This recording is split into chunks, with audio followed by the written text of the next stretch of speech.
aren't the hallmark of a president. They are more like hallmarks of an authoritarian dictator who's only concerned about himself and not the people he was elected to serve. And the people profiting are Trump cronies who are paid inflated sums from taxpayer dollars through shady, no-bid contracts for work they are not qualified to do. When the American people aren't overpaying Trump or his friends directly, major companies are getting rich with contracts awarded or lawsuits dropped after they make donations in untold millions. This story of corruption has human costs as well. President Trump wants to be king. He doesn't care who gets hurt or lost along the way. Arlington National Cemetery is hallowed ground.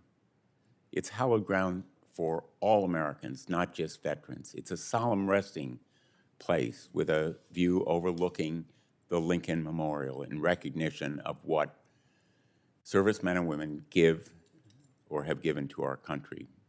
President Trump wants to desecrate Arlington by building a massive ark in tribute to himself, which will cast an imposing shadow over that sacred place.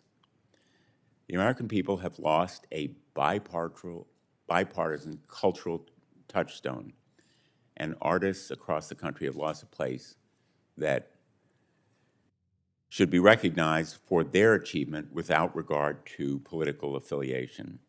The East Wing of the White House stood for over a century as a place where ordinary Americans entered to tour the house built for presidents, the people's house, our house, to reside as custodians of our shared history. They're not the owners. They lived there for a while. They're temporary occupants, but President Trump knocked it down as though he were the owner to construct a massive, ornate ballroom that we now hear the American people are supposed to contribute hundreds of millions of dollars to construct. He promised it was going to be funded all privately. Indeed, tens of millions were raised from companies that have business before the government. Of those donors, more than half have received new contracts or expanded the ones they have now. Pay to play is the MO here. These actions are a microcosm of how the president views our whole country. He expects all of us to glorify him at every failing act and pay money to his friends and family whenever they ask, and even while everyday Americans struggle to meet the needs of life. That's not the America our founders fought for 250 years ago. It's the America they sought to prevent through the Emoluments Clause, which forbids benefits going to the president.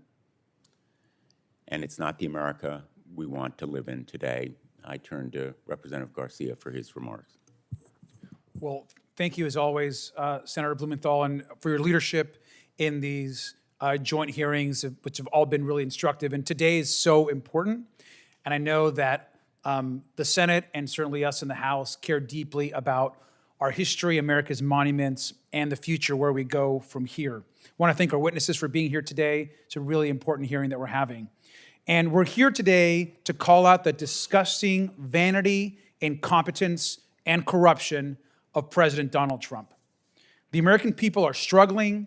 The rent is too damn high. Grocery prices are up. Gas prices are up. Every American family is paying the costs of Trump's tariffs and economy. But the president doesn't care about working families. He claims affordability is a hoax. His only priority is himself and his family. And he is obsessed with weaponizing his office for profit, collecting over $2 billion in his first year in office alone.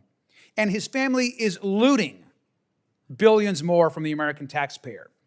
And today we're going to talk about his obsession with rebuilding D.C. as a monument to his own ego. Now, there is currently a $14 million renovation happening that's plagued by algae and a bottom that's chipping away and falling apart at the reflecting pool. This pool has been drained twice just in 3 months for repairs. Built so incompetently that they're trying to put an innocent man to jail to cover up their shoddy work, with contracts going to Donald Trump friends and donors. What a disgrace and completely shameful. And then, of course, there's the East Wing and the White House, demolished with barely any public notice or public process. To make way for what? A ballroom that'll cost up to $1 billion, funded by taxpayers and shady corporate donations, so that Donald Trump and his family can host balls and dinners and galas for himself, I'm sure, and for his friends and rich donors. What a shameful moment for our country, and just disturbing to see what he's doing at the White House. And we can't forget about the Kennedy Center. He not only tried to take over the board, of course, installing himself as chairman, but he placed his name on the building, turning a cultural institution, a memorial to a great man, a president, into some sort of warped vanity project to himself. Thank goodness for the courage of some and the courts in stopping these horrific and illegal and corrupt action. And now, of course, he's also pushing this triumphal arch between the Lincoln Memorial and Arlington National Cemetery. This arch, of course, when reporters are asked who the arch was for, Trump said, quote, "Me." This is a sad, pathetic, lonely man who's trying to turn America's monuments into monuments for himself. And in the process, he's destroying institutions and properties that belong not to him and his family, but to the American people. He's dishonoring our history. He's dishonoring our veterans. He's dishonoring a former great president. And he's dishonoring the American people. And of course, what's crazy is every single project is marked by corruption and actually incompetence. No bid contracts, as we know, unqualified companies, including campaign donors, and blatant violations of the law halted by the courts. Donald Trump claims to be the biggest, most successful builder of all time, but he can't even refurbish a pool. Trump also likes to talk about vandals in D.C. and crime in D.C. and all the vandalism that he sees wherever he goes. Well, the biggest vandal in Washington, D.C. is the President of the United States. He's corrupt, he's incompetent, he's ripping off the taxpayer, he's obsessed with himself and only himself, and he's willing to destroy important American institutions for his own grievances and his own vanity and narcissism. He literally destroyed the East Wing. He doesn't care about real priorities of the American public. Now, we are investigating all of this, and I thank our Senate partners in their incredible work and investigations on these issues. Now, we want the contracts. We want the documents, the communications, the payments, the paper trails, and we're going to find out who is profiting from these projects and find all the grift and the waste. And of course, what Donald Trump and the administration should know is that we're just getting started. And with that, Senator, I yield back. Thank you. Thanks, Representative Garcia, and thank you for your partnership in this effort. And we're going to be demanding the facts. We're going to want the evidence and documents, and we'll stop at nothing to get them. And together, we're going to make sure that we uncover this corruption, because it has costs. Corruption has costs and consequences for everyday Americans. And nobody knows better the importance of getting the facts than my good friend, Senator Sheldon Whitehouse. I want to thank him for his leadership in battling the administration's grift and corruption.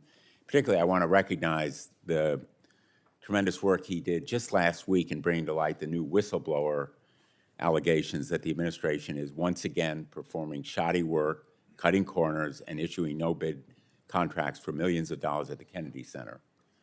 Thank you for being here, Senator Whitehouse. Thank you, Ranking Members Blumenthal and Garcia, for convening us here today to discuss monumental waste. If you want to see monumental waste, look no further than the Kennedy Center.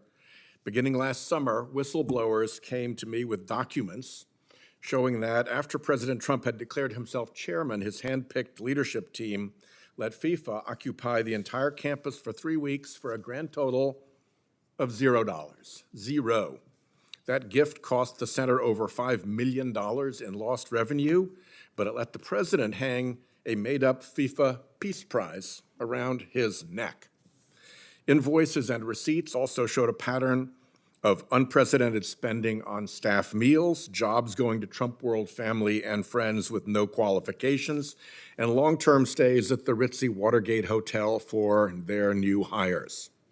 So as ranking member of the Environment Public Works Committee and ex officio member of the center's board, I launched an investigation into the management of the Kennedy Center's finances. Since last November, more whistleblowers have come forward with documents that demonstrate even more corruption and self-dealing, from multiple no-bid contracts going to preferred contractors, to rushed jobs that need to be redone, to management telling staff to do whatever it takes and not to worry about the repercussions because we'll deal with the lawsuits later. And to what end? All this waste occurred in the service of gratifying the president's monumental ego. That meant delivering for him 2 dates, December 5th, when he'd take to the stage to accept his phony baloney Peace Prize, and December 7th, when he'd take the stage again as the self-appointed host of the Kennedy Center Honors. The columns rusting through fresh paint, the reflecting pool that may now have to be rebuilt, Trump's name appearing on the building less than 12 hours after an illegal board vote. None of this is an accident. Everything was rushed to make sure the monuments looked the way the president wanted. And now Americans are left to foot the bill for the shoddy work itself and for the still needed repairs never properly done. My fellow ex officio member, Representative Joyce Beatty, is here. She filed the lawsuit that forced President Trump's name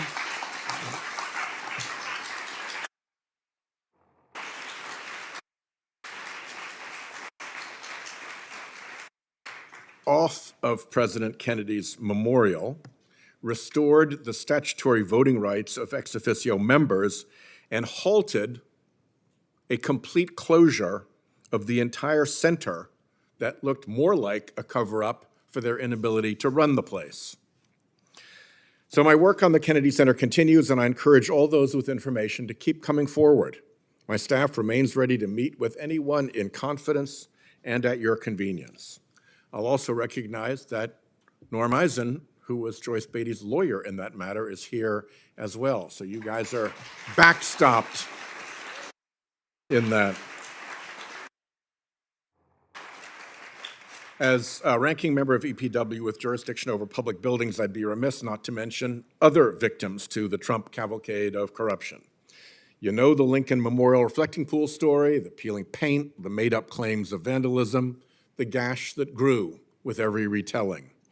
What you may not know, that $1.8 million contract ballooned to a $14 million no-bid giveaway to Trump's preferred contractors, including a Palm Beach neighbor who has twice pled guilty to federal bribery and campaign finance violations.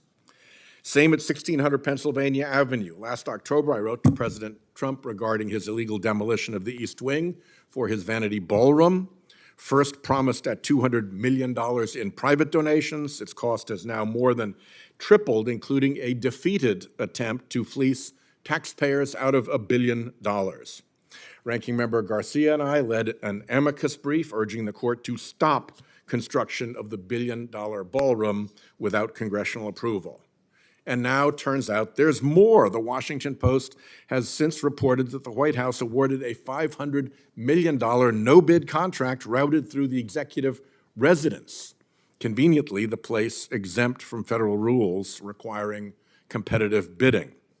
The Trump motto, don't like the rules, break them. Manufactured vandalism, bulldozed buildings, no-bid contracts. None of this is happening in isolation, and none of it's really about paint and plaster. It's a story of cronyism, corruption, and contempt for anyone who engages in oversight. It's the deliberate hollowing out of American institutions that are supposed to outlast any one man until there's nothing left of them but the name on the door. Or, if you don't like that name, just a tarp to cover it up. Thank you very much to both of our co-chairs. Thanks. Thank you so much, Senator Whitehouse.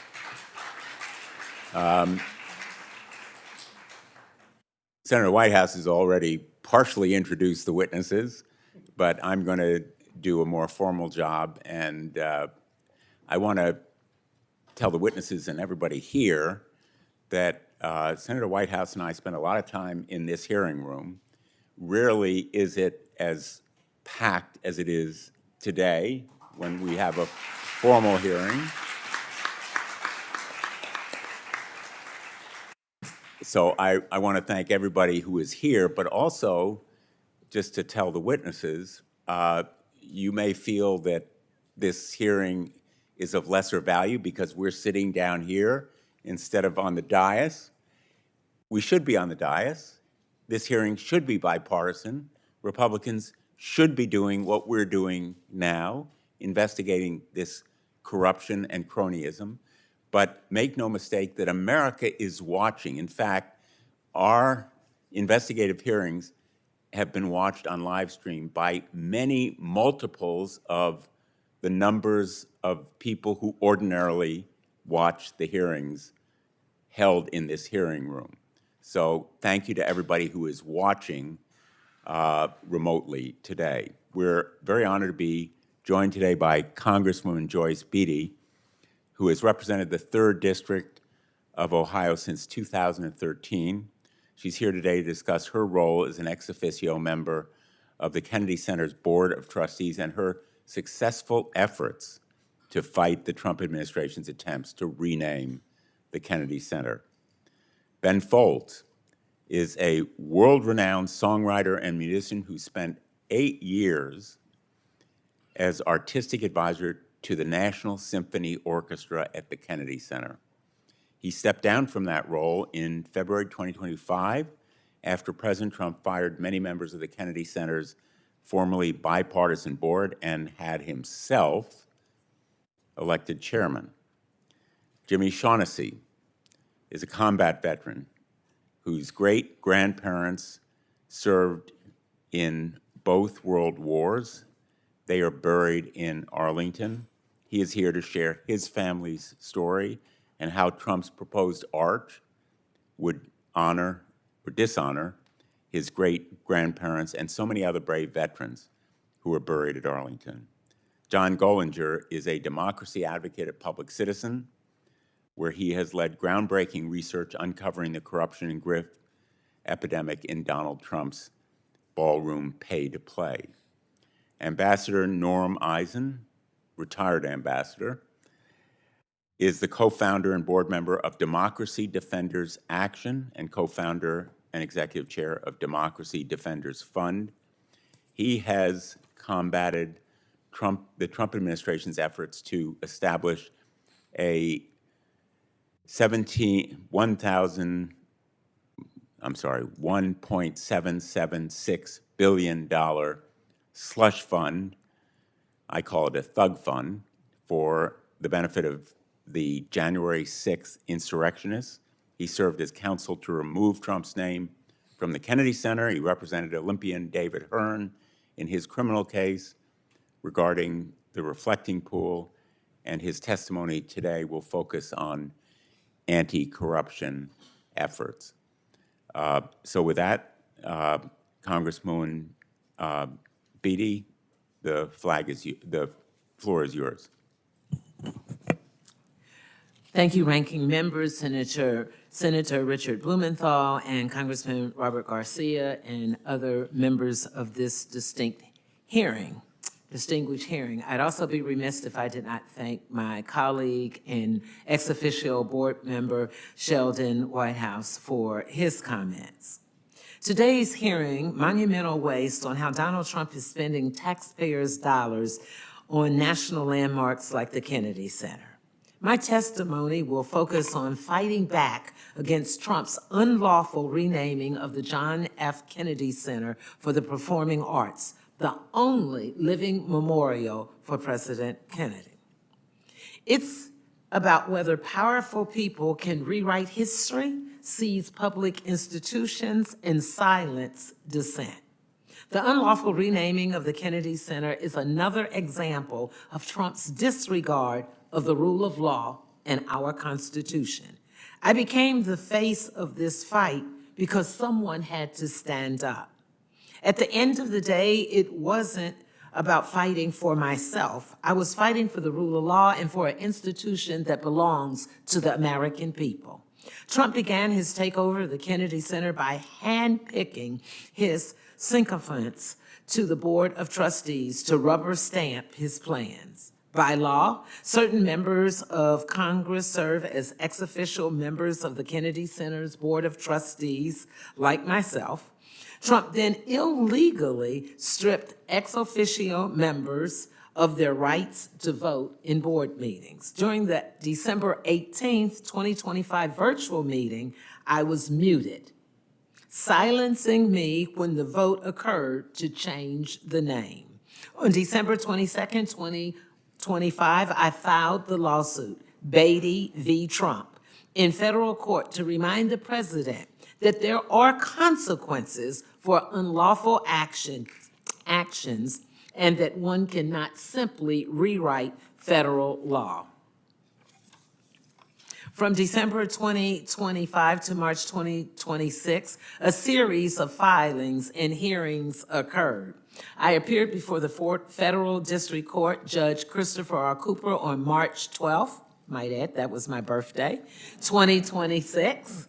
On May 30th, 2026, Judge Cooper ruled that the Kennedy Center trustees acted unlawfully when they renamed the institution to include Donald Trump's name. Further, the court reaffirmed separation of powers by stating that only Congress has the authority to rename the John F. Kennedy Center for the Performing Arts. Judge Cooper also ordered every reference to Trump's name to be removed, including the website, branding, transportation, and signage on the front of the building. On June 12, 2026, the day the sign was ordered to come down, I stood with hundreds of people at the Kennedy Center for approximately 11 hours as scaffolding and a tarp were erected. At 4 a.m. on Saturday, June 13th, I witnessed the name had been removed. In addition to the name being removed, Judge Cooper also blocked Trump's planned two-year shutdown of the Kennedy Center. Justice prevailed. No longer silenced, no longer prevented from attending and voting in board meetings, the name had come down. The Kennedy Center is the home to the National Symphony Orchestra and thousands of artists, performers, students, advisors, and families like many here today, especially Mr. Ben Folds. Once it became apparent that the Trump and the board's unlawful actions led artists to canceling and refusing to play the Kennedy Center, it appeared that Trump decided that his own personal ego outweighed the thousands of artists and the workers who rely on the Kennedy Center for their livelihood. The court's most recent ruling made clear that the Trump administration must explain two things by July 31st. Why the Kennedy Center remains covered by a massive tarp, and what is he covering up, and what concrete plans they have to keep the building open. I'd like to convey my appreciation to the House Oversight Committee and the Senate Permanent Subcommittee on Investigations for holding this hearing today. In these difficult times, American people deserve better than a president who is more focused on slapping his name on buildings than helping people lower the cost of groceries. Yes, I would have preferred to be here talking about affordability and helping working families rather than discussing Trump's vanity projects and petty acts of defiance. Thank you, and I yield back.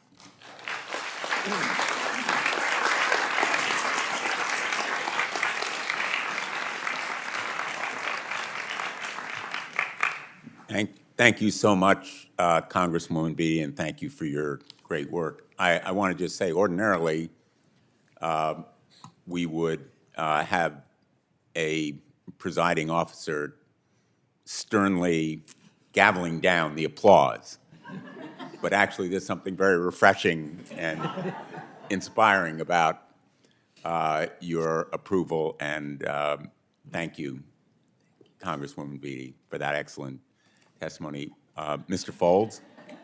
Mr. Folds, the floor is yours. Good afternoon, Mr. Chairman and distinguished members of the committees. Thank you for the invitation to speak for you today. My name is Ben Folds, and I've been a recording artist and a touring artist for 30 years, and half my career has been focused on the orchestra. In 2017, I was appointed the first artistic advisor to the National Symphony Orchestra, NSO, at the Kennedy Center here in Washington, D.C., where my role was essentially curatorial. We sold out shows for 8 years straight without compromising the orchestra's integrity. Contemporary artists like Sarah Bareilles, John Batiste, Regina Spektor, as well as country artist Jamie Johnson, all played their first orchestra shows with us and then carried those scores to perform with other orchestras around the country, because it's a common challenge for orchestras across the U.S. to bring in younger audiences, and their survival depends on this. So we saw an opportunity there. This is one of the many things that the Kennedy Center and the NSO can lead as a mission-based federal arts institution, not a run-of-the-mill profit institution.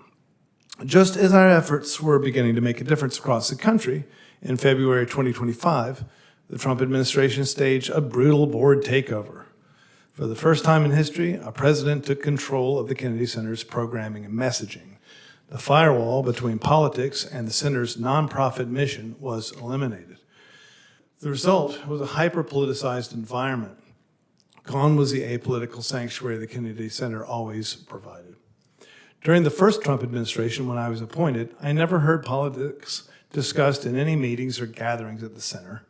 Everyone involved, including the Trump board, knew we were there to create, educate, and showcase art for all Americans, not to further a political agenda.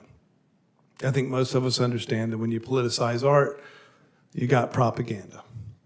With the new partisan toxic environment under the current administration, I could not trust that artists I booked at the Kennedy Center would be safe from retribution if they said or sung something that might displease the president or his political lackeys who now controlled the center.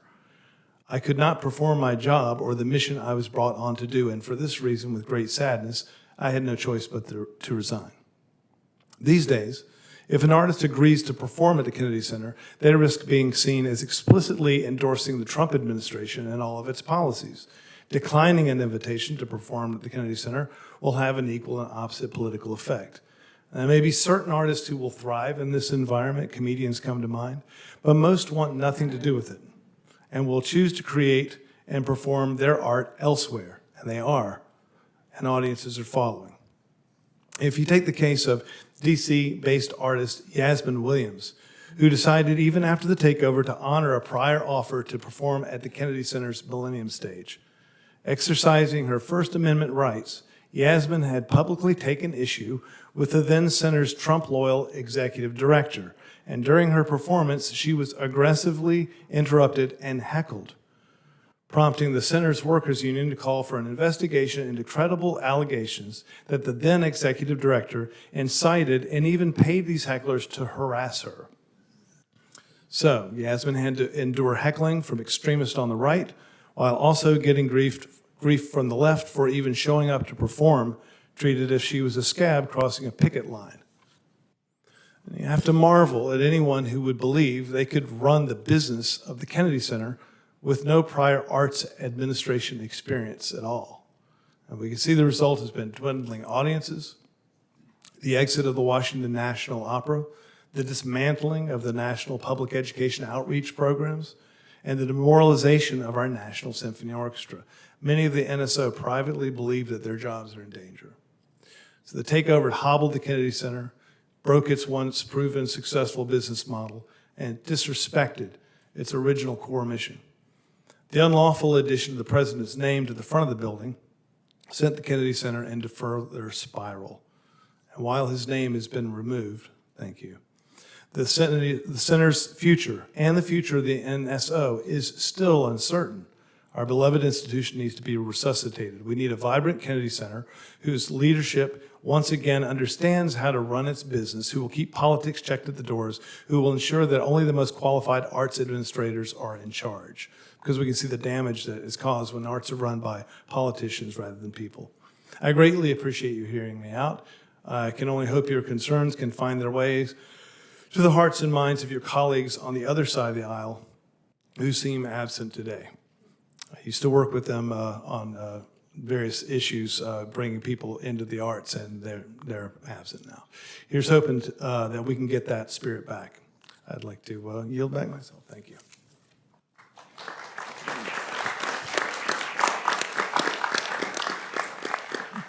Thank you very much, Mr. Foltz, and for all your work. I now recognize Mr. Shaughnessy. Thank you, Mr. Chairman. Good afternoon, everyone. I appreciate your efforts in keeping this issue in the public eye. I speak to you today as a private citizen, a Marine Corps combat veteran, son of a veteran, and grandson of generations of combat veterans spanning nearly 200 years. Buried in Section 60 in Arlington National Cemetery, my great-grandfather, my great-grandmother.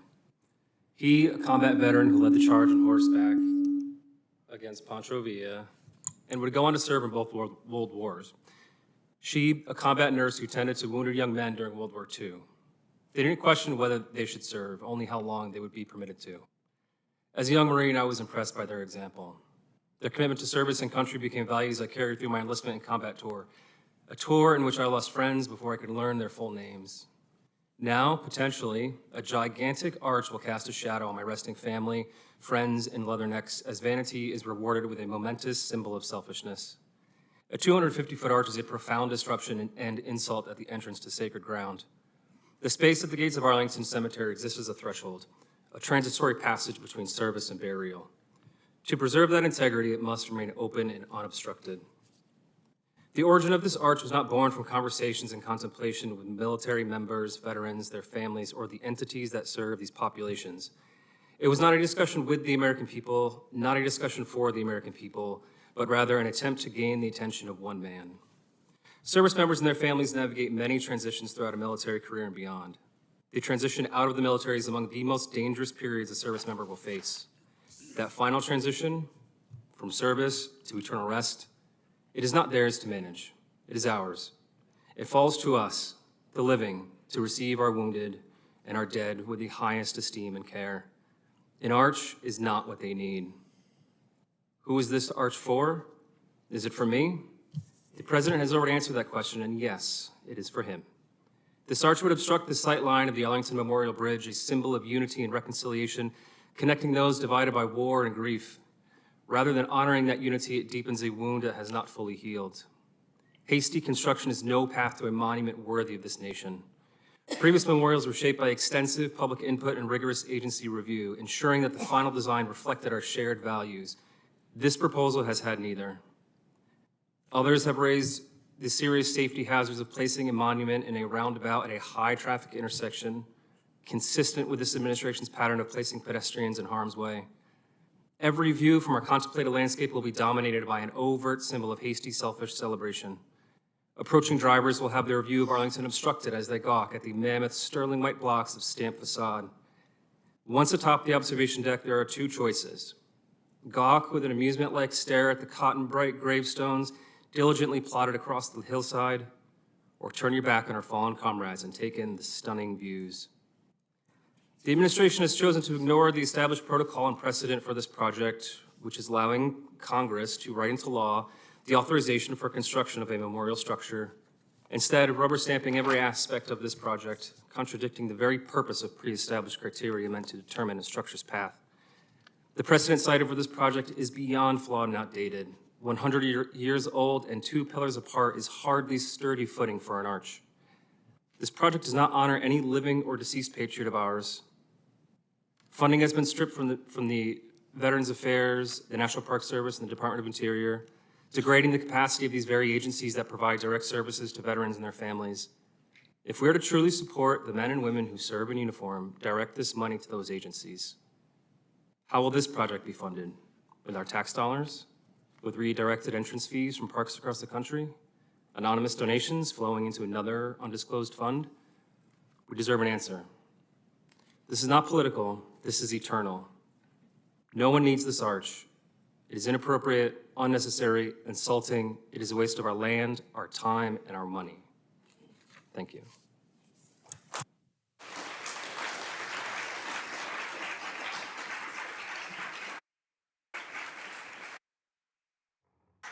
Thank you for that testimony. Thank you for your service, Mr. Shaughnessy. Mr. Gollinger?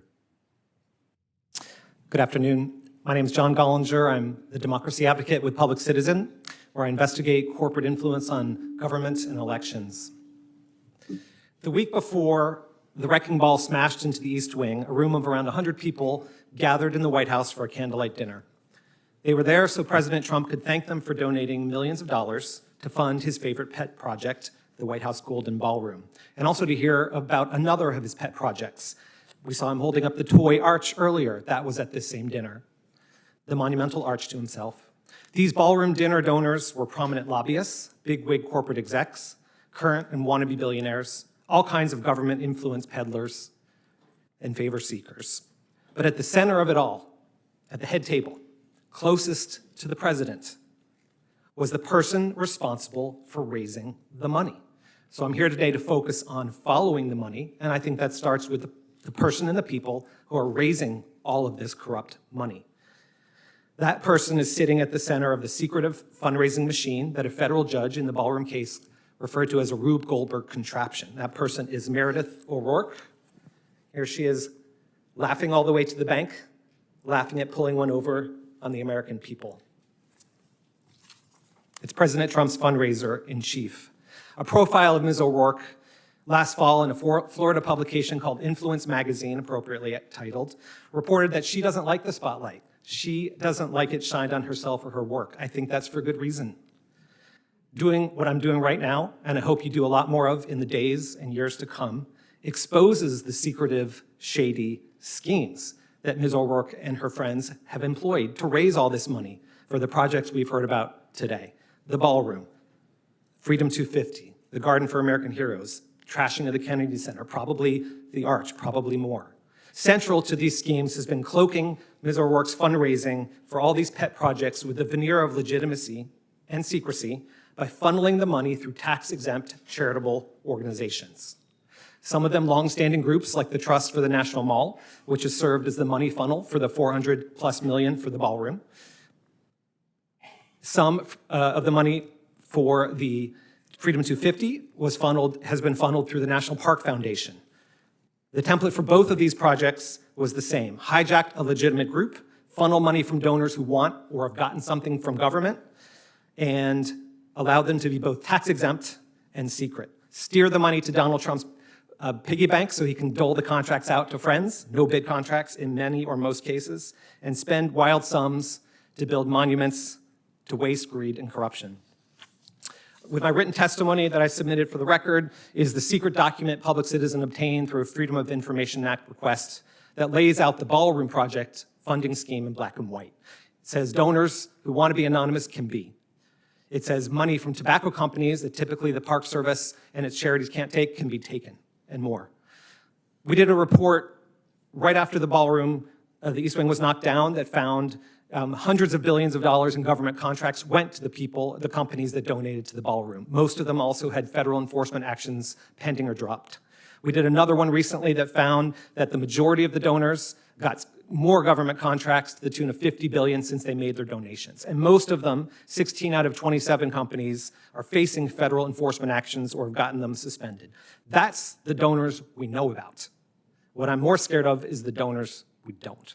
But we will smoke them out, and we will find out. Last month, along with the Revolving Door Project, Public Citizen analyzed the contracts and the corporate money related to Freedom 250. That's a Trump-aligned LLC, limited liability company, created and housed inside the National Park Foundation, where conveniently Ms. O'Rourke was installed on the board in March. We found 20 corporate sponsors funded Freedom 250. This is ExxonMobil, Oracle, Lockheed Martin, Palantir, United Airlines. Undisclosed sums contributed, no oversight. In another case, Ms. O'Rourke and her associates have simply invented their own tax-exempt charity out of whole cloth. According to the pledge agreement prepared for prospective donors, The National Garden of American Heroes Foundation was established this year to fund 2 Trump projects, the development of a Garden of Heroes at West Potomac Park and the dramatic expansion of the East Potomac Park Golf Course. The pledge agreement lists Ms. O'Rourke and her associate as the contacts and states that they will seek to retain the anonymity of anonymous donors. What all these sketchy schemes have in common is this: corporate and billionaire donors who want something from government benefit. Meredith O'Rourke and her lobbyist friends who help her raise the money benefit. The charities funneling the money benefit. Donald Trump benefits. The American people lose. Thank you. Thank you very much, Mr. Bollinger.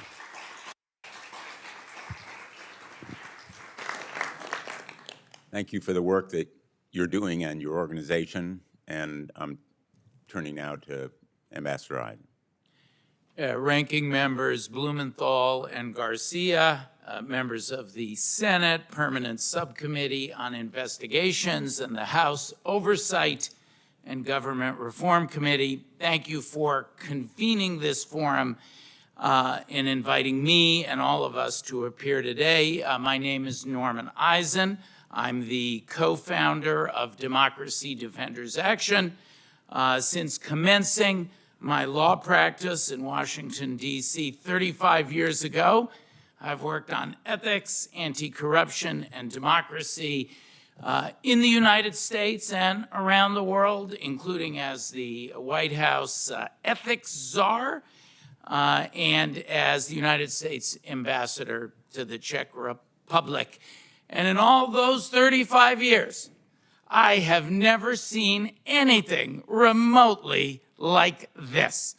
We are experiencing unprecedented corruption in plain sight. As Donald Trump moves through his lame duck presidency, he's desperately trying to rewrite his legacy. He's defacing the people's landmarks, and he's carving his own name into the people's institutions. That includes civil cases that I have the privilege to work on among our over 300 matters at Democracy Defenders Action and Democracy Defenders Fund. Cases like the Kennedy Center case or the demolition of the East Wing. I'm going to talk about those cases and why our monuments, our public parks, and our public lands belong to the American people, not to any president and not to Donald Trump. Although I'm also a member of the legal team representing a criminal defendant, Davey Hearn, in the Reflecting Pool case, I will not be discussing that matter today. We've just had a trial date set in that case. Let's begin with the East Wing of the White House. As we've discussed, the president tore down part of the People's House to build himself a $600 million gold-plated ballroom, and then he dumped the wreckage on the People's Park. Now we have more than 35,000 cubic yards of demolition debris hauled into East Potomac Park, land Congress set aside to be held forever, for the recreation and pleasure of the people. The East Potomac Golf Links is their public park where families go. They use both. Trump dumped this waste with no environmental review, with no historic preservation review. Is it any wonder that months later, the Park Service's own testing found elevated lead, arsenic, and mercury in the park? And just this past Friday, the government admitted to a federal judge that it never finished testing that soil before declaring it safe. I'm very proud that our team joins Democracy Forward and Lowland Associates in representing the DC Preservation League and local residents in court, and we do that work in our sister organization, Democracy Defenders Fund. Second, you've heard today from my wonderful client and friend, Congresswoman Beatty, that Congress named the Kennedy Center for President John F. Kennedy. This president, Donald Trump, tried to remake that, to etch his own name on the facade. We've learned that that's illegal. We're going back to court to deal with that TARP. The name has come off. And if there's one principle that's been established in today's testimony and in our case, is that no one mutes Representative Beatty.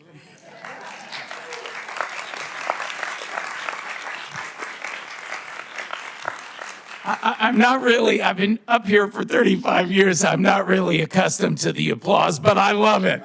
It's a lot of pressure as it builds for each additional witness. The Kennedy Center case we're very proud to do. We believe in doing these cases in teams. Very proud that the Washington Litigation Group and Nathaniel Zelinsky, who's also here today, is co-counsel with us in that case.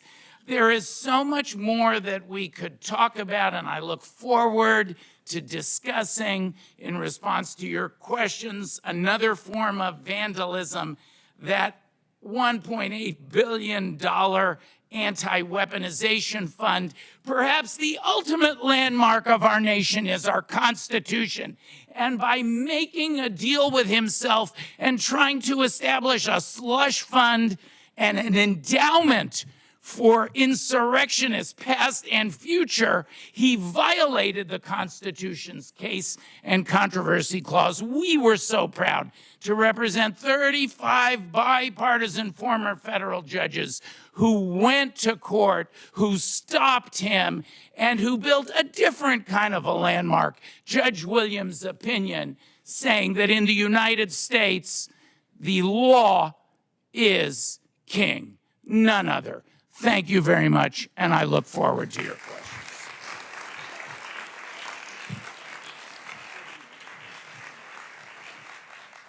Thank you, Ambassador.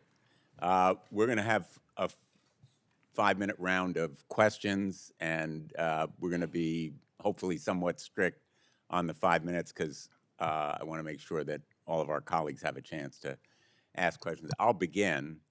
And by the way, Ambassador, there's no ethics czar now in the White House, is there? I think there's a czar who's in charge of destroying ethics, not defending them. The ethics czar is an ethics czar in charge of destroying ethics and morality, not protecting it. You know, I think the challenge that we face here is making sure that Americans understand that corruption, whether it's no-bid contracts or self-enrichment or favoring pals and donors, has costs. It has costs in ballooning the bills for these projects and in cratering the quality of the work that's done. So corruption is not just an abstract issue of morality or ethics. It has real costs to taxpayers. And Mr. Gollinger, I was really interested in the research that your organization has done. The ballroom was supposed to be privately funded. As a matter of fact, now hundreds of millions of dollars are going to be diverted from the Secret Service to pay for this $600 gilded boondoggle. But there are also private donors who have been awarded $50 billion in taxpayer-funded contracts in just 6 months. That is a startling revelation. Many of these ballroom donors made donations while facing federal enforcement action. They had regulatory action pending against them, in addition to receiving contracts for work that profited them. The SEC dismissed charges against some of these companies. Meta made a donation while facing CFPB investigations and FTC litigation. Coinbase made a donation while the SEC dismissed charges against them. Tell me what you think about the impact of these donations on law enforcement that protects taxpayers in our country? Thank you for the question, Senator. Well, I worked in law enforcement before I came to Public Citizen in 2023. I spent 3 years in the San Francisco District Attorney's Office, and I went in because of a public corruption scandal. I was a lawyer, but I'd never worked in law enforcement. I was hired to head up public corruption investigations there. And what I learned in my 3 years, and we did some good cases, good meaning bad corruption that we uncovered and prosecuted, was that in San Francisco, which is a little city with a lot of money, in every city in this country, in the federal government, in every state, the number one corruption crime is procurement fraud, i.e. corrupt contracts, right? I'm sure as you well know from your experience. And that is because, as was famously said by a bank robber in the 1800s, why does he rob banks? Because that's where the money is. Government contracts are juicy targets for thieves and juicy targets for corrupt government officials and these sort of hangers-on and associates, as I've been alluding to and discussing. You can figure out how to steer those contracts to the people they want to raise money from. And that's what we're trying to see if actual deals were made. I don't have evidence before you today, but I also, unlike when I was a prosecutor and an investigator, I don't have this power of search warrant. But if you are the chair of this subcommittee next year, you will have that subpoena power. So I will lastly just say, when contracts are given to donors as pay to play, it means the costs of government services go up, taxpayers pay more, and good, honest businesses pay the price. If you want to play by the rules, you end up losing out, and that's wrong. And we will use that subpoena power, both Representative Garcia and myself, if we are fortunate enough to have it next year. You know, I went out to the reflecting pool at the end of last week, and my heart broke. We've all been to the reflecting pool. We know it's a historic site, the civil rights demonstrations. It's also a place where visitors go, an iconic symbol of the greatest nation in the history of the world. It reflects America. It reflects the Lincoln Memorial, where Abe Lincoln must be turning over in his grave, Honest Abe, and the Washington Monument. And, you know, the destruction of these kinds of symbols of America have real resonance, and I wanted you to be here, Mr. Shaughnessy, because you reflect America. Our veterans reflect America. Our veterans have never been consulted about the building of this arch. I wanted you to be here, your face and voice, since veterans have had no representation in this decision that will vitally affect Arlington Cemetery. What does it say to you that this president is constructing an arch without consulting any of the community that will be directly affected by it as they go to visit their loved ones who are buried in this sacred place? Thank you, sir. It's a very tall order to represent all the veterans in the country. I do my best. There's a couple of different reasons why I find this so insulting, is that there's already a process in place that ensures that monuments that are constructed represent all of America. We have a lot of different opinions, and that process has worked. It's worked for previous memorials, previous war memorials. Every other monument in DC has gone through such a process. And now to bypass that process, it tells us, one, it reminds the service member they're expendable, their opinions don't matter, and that the commander-in-chief can do what they please. By putting, it's the location. Doesn't matter what goes there. If it's a massive structure that obstructs the view, it's because none of the details have been thought through. This is incredibly hasty. I've been at the National Capital Planning Commission meetings, and these folks have not thought about the details. So let me just highlight the noise that's required to complete a project of this size. The digging and the bouldering and the pouring of concrete and the trucks, the thousands of them, the cranes that will tower 300 feet high, the porta potties that will be lined up for the workers, the sewage trucks that will empty these porta potties and refill them. It's a carnival of trucks that will circulate around this roundabout in front of the only entrance to Arlington. It's infuriating How can anyone conduct a remembrance ceremony with all of this noise and distractions happening around them? And that's just during the construction phase. These folks who want to build this arch think of this as an amusement.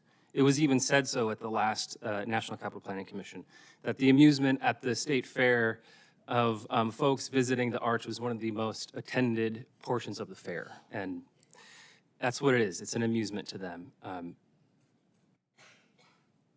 Our service members are willing to give up everything. They're willing to give up their time, their lives, time with their family, and the administration is willing to consider poured concrete and rebarb and a stamped facade. He can place marble in his bathroom, but he can't consider a marble structure outside of Arlington Cemetery. Thank you very much. I'm going to turn to Representative Garcia. The Senate is having a vote at 5:15, so I may have to run. I'll leave you in charge if that's okay when I have to go. And after Representative Garcia, we'll turn to, we've been joined by a couple of our Senate colleagues. We have great representation from the House, and we'll get everybody in. Thank you, Senator. And I want to, before I begin the question, just real briefly, I do want to thank our Ranking Member Huffman, who's here, our partners at Natural Resources, obviously, have doing incredible work protecting America's monuments and treasures. So thank you for being here. Also, just want to also add to Representative Beatty, truly heroic work that you've done at the Kennedy Center. So just want to personally, on behalf of Oversight Democrats, thank you again for being here and for your incredible work. And also, we'll recognize we have Councilmember Robert White, who is here, and of course our Shadow Senator, Ankit Jain, who is also here. So thank you both for being here and for your representation.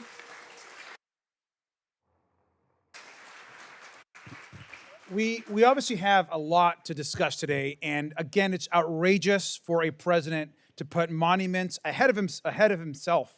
To put monuments to himself ahead of the American people, and of course, the affordability crisis. Now, we want to take a look at each of these projects because they tell us so much about Donald Trump and his vanity and narcissism. And of course, it tells us a lot about corruption. Now, we've seen, of course, the images already of the reflecting pool, just the horrific shoddy job that's happened. But it's important to talk about who actually is doing some of this work. Now, this is J.J. Carafaro, of course, a neighbor of President Trump's, who actually resides just right next to Mar-a-Lago. Now, President Trump called JJ a fantastic man. He's a major Trump donor, by the way. He gave President Trump $250,000 in 2020. And he previously pled guilty to corruption and campaign finance violations. This guy right here. Now, this guy got a $1.7 million contract to install a nanobubble filtration system, which has been a total and complete disaster, as the president would say. It is a shame, it is disgusting that Donald Trump is enriching donors and friends by using America's monuments. Now, Mr. Gollinger, we know the White House claims they weren't involved in the contract. I mean, shocking that he would, of course, get the contract, but the facts look pretty obvious. Would you say this is an example of potential corruption that we should be investigating in the Senate and the House? I would say if it were my case, I would be opening an inquiry into this potential corruption in a hot minute. And Oversight Democrats have. We've asked Mr. Gollinger and his company a series of questions, and that will continue. Now, we're taking on Trump's corruption at the monuments and the corruption happening in the private sector here as well. Who were these donors? Why did they finance these projects? Why did they finance the ballroom? Why are they involved in the arch? The list goes on, and we're going to get those answers. But there's other important issues here. President Trump's vanity projects in D.C. show also his dishonesty and all of the lies in the administration. Now, the contractors President Trump used to renovate the pool were clearly incompetent. We've all seen the images, the lining at the bottom of the pool, and then the embarrassment of the lies of the president himself, essentially saying that vandalism is what caused all the problems. Now, we've seen, of course, one of the president's really unhinged true social posts that he likes to do in the middle of the morning or the middle of the night. Now, this is, of course, a pretty long, unhinged rant, so I'm not going to read the whole thing. But to summarize it, the President of the United States especially spends his time claiming that someone gutted the surface of the pool with a knife. He claims somehow that knife and somehow some chemicals that got poured into the pool is what caused this massive destruction of the pool, which they've had to, of course, now try to rebuild on multiple occasions. I mean, this is just blatant lies and an embarrassment to our country. Mr. Gollinger, has the administration actually produced any evidence of the president's claims? Not that I've seen. And Not a single one. Not at all. These lies are ridiculous.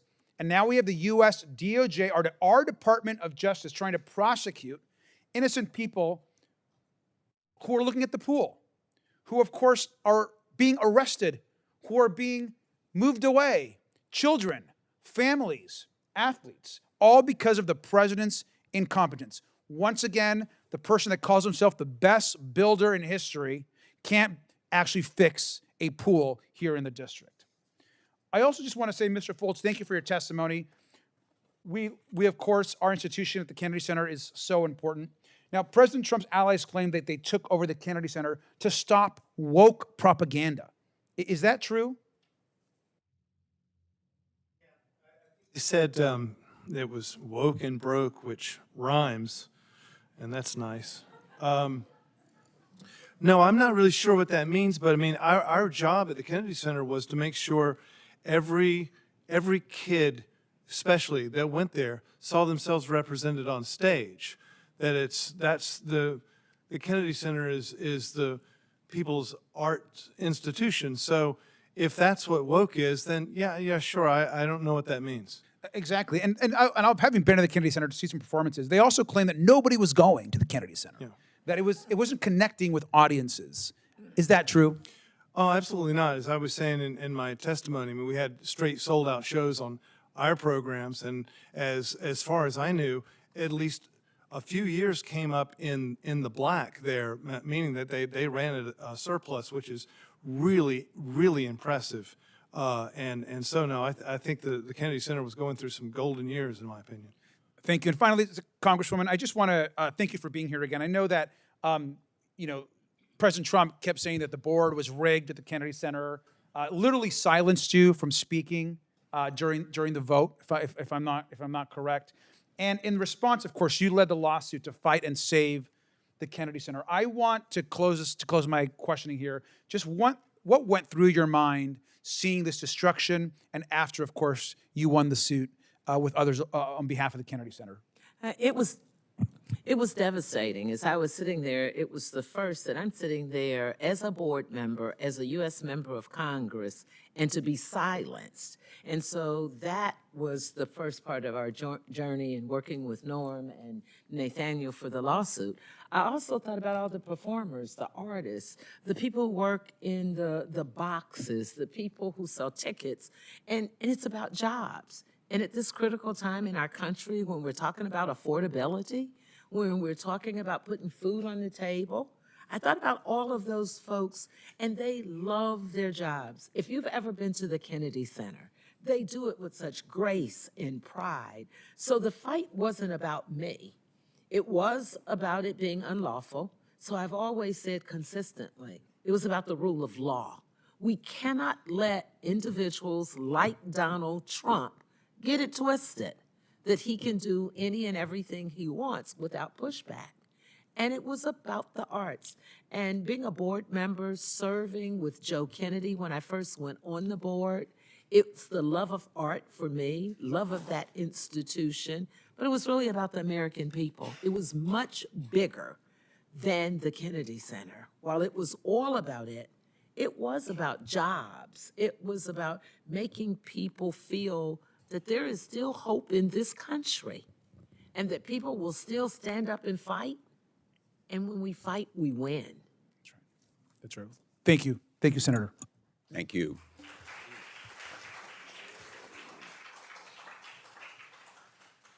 Senator Reed. Well, thank you, Senator Blumenthal. Thank you, Congressman Garcia. Thank you all to our witnesses.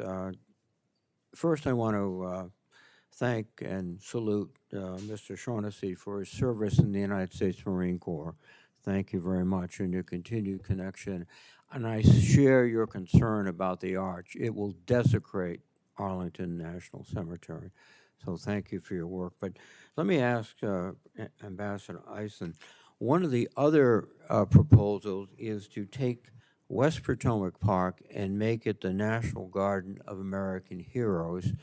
And I have this feeling that most of them will be donors to the Trump campaign, but that's beside the point. Oh, no. And then the other issue is taking the East Potomac Park and making it a golf course, which will not be, I think, accessible as it is today to the public. Could you give us the legal issues surrounding these things and what might be done to frustrate this strategy?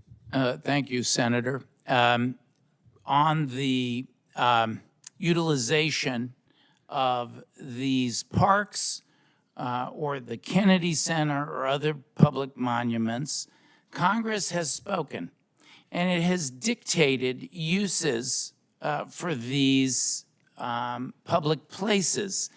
Take, for example, putting in a Trump Country Club style golf course in the East Potomac Park. This is a piece of parkland where you have a historic public course that is truly a public course.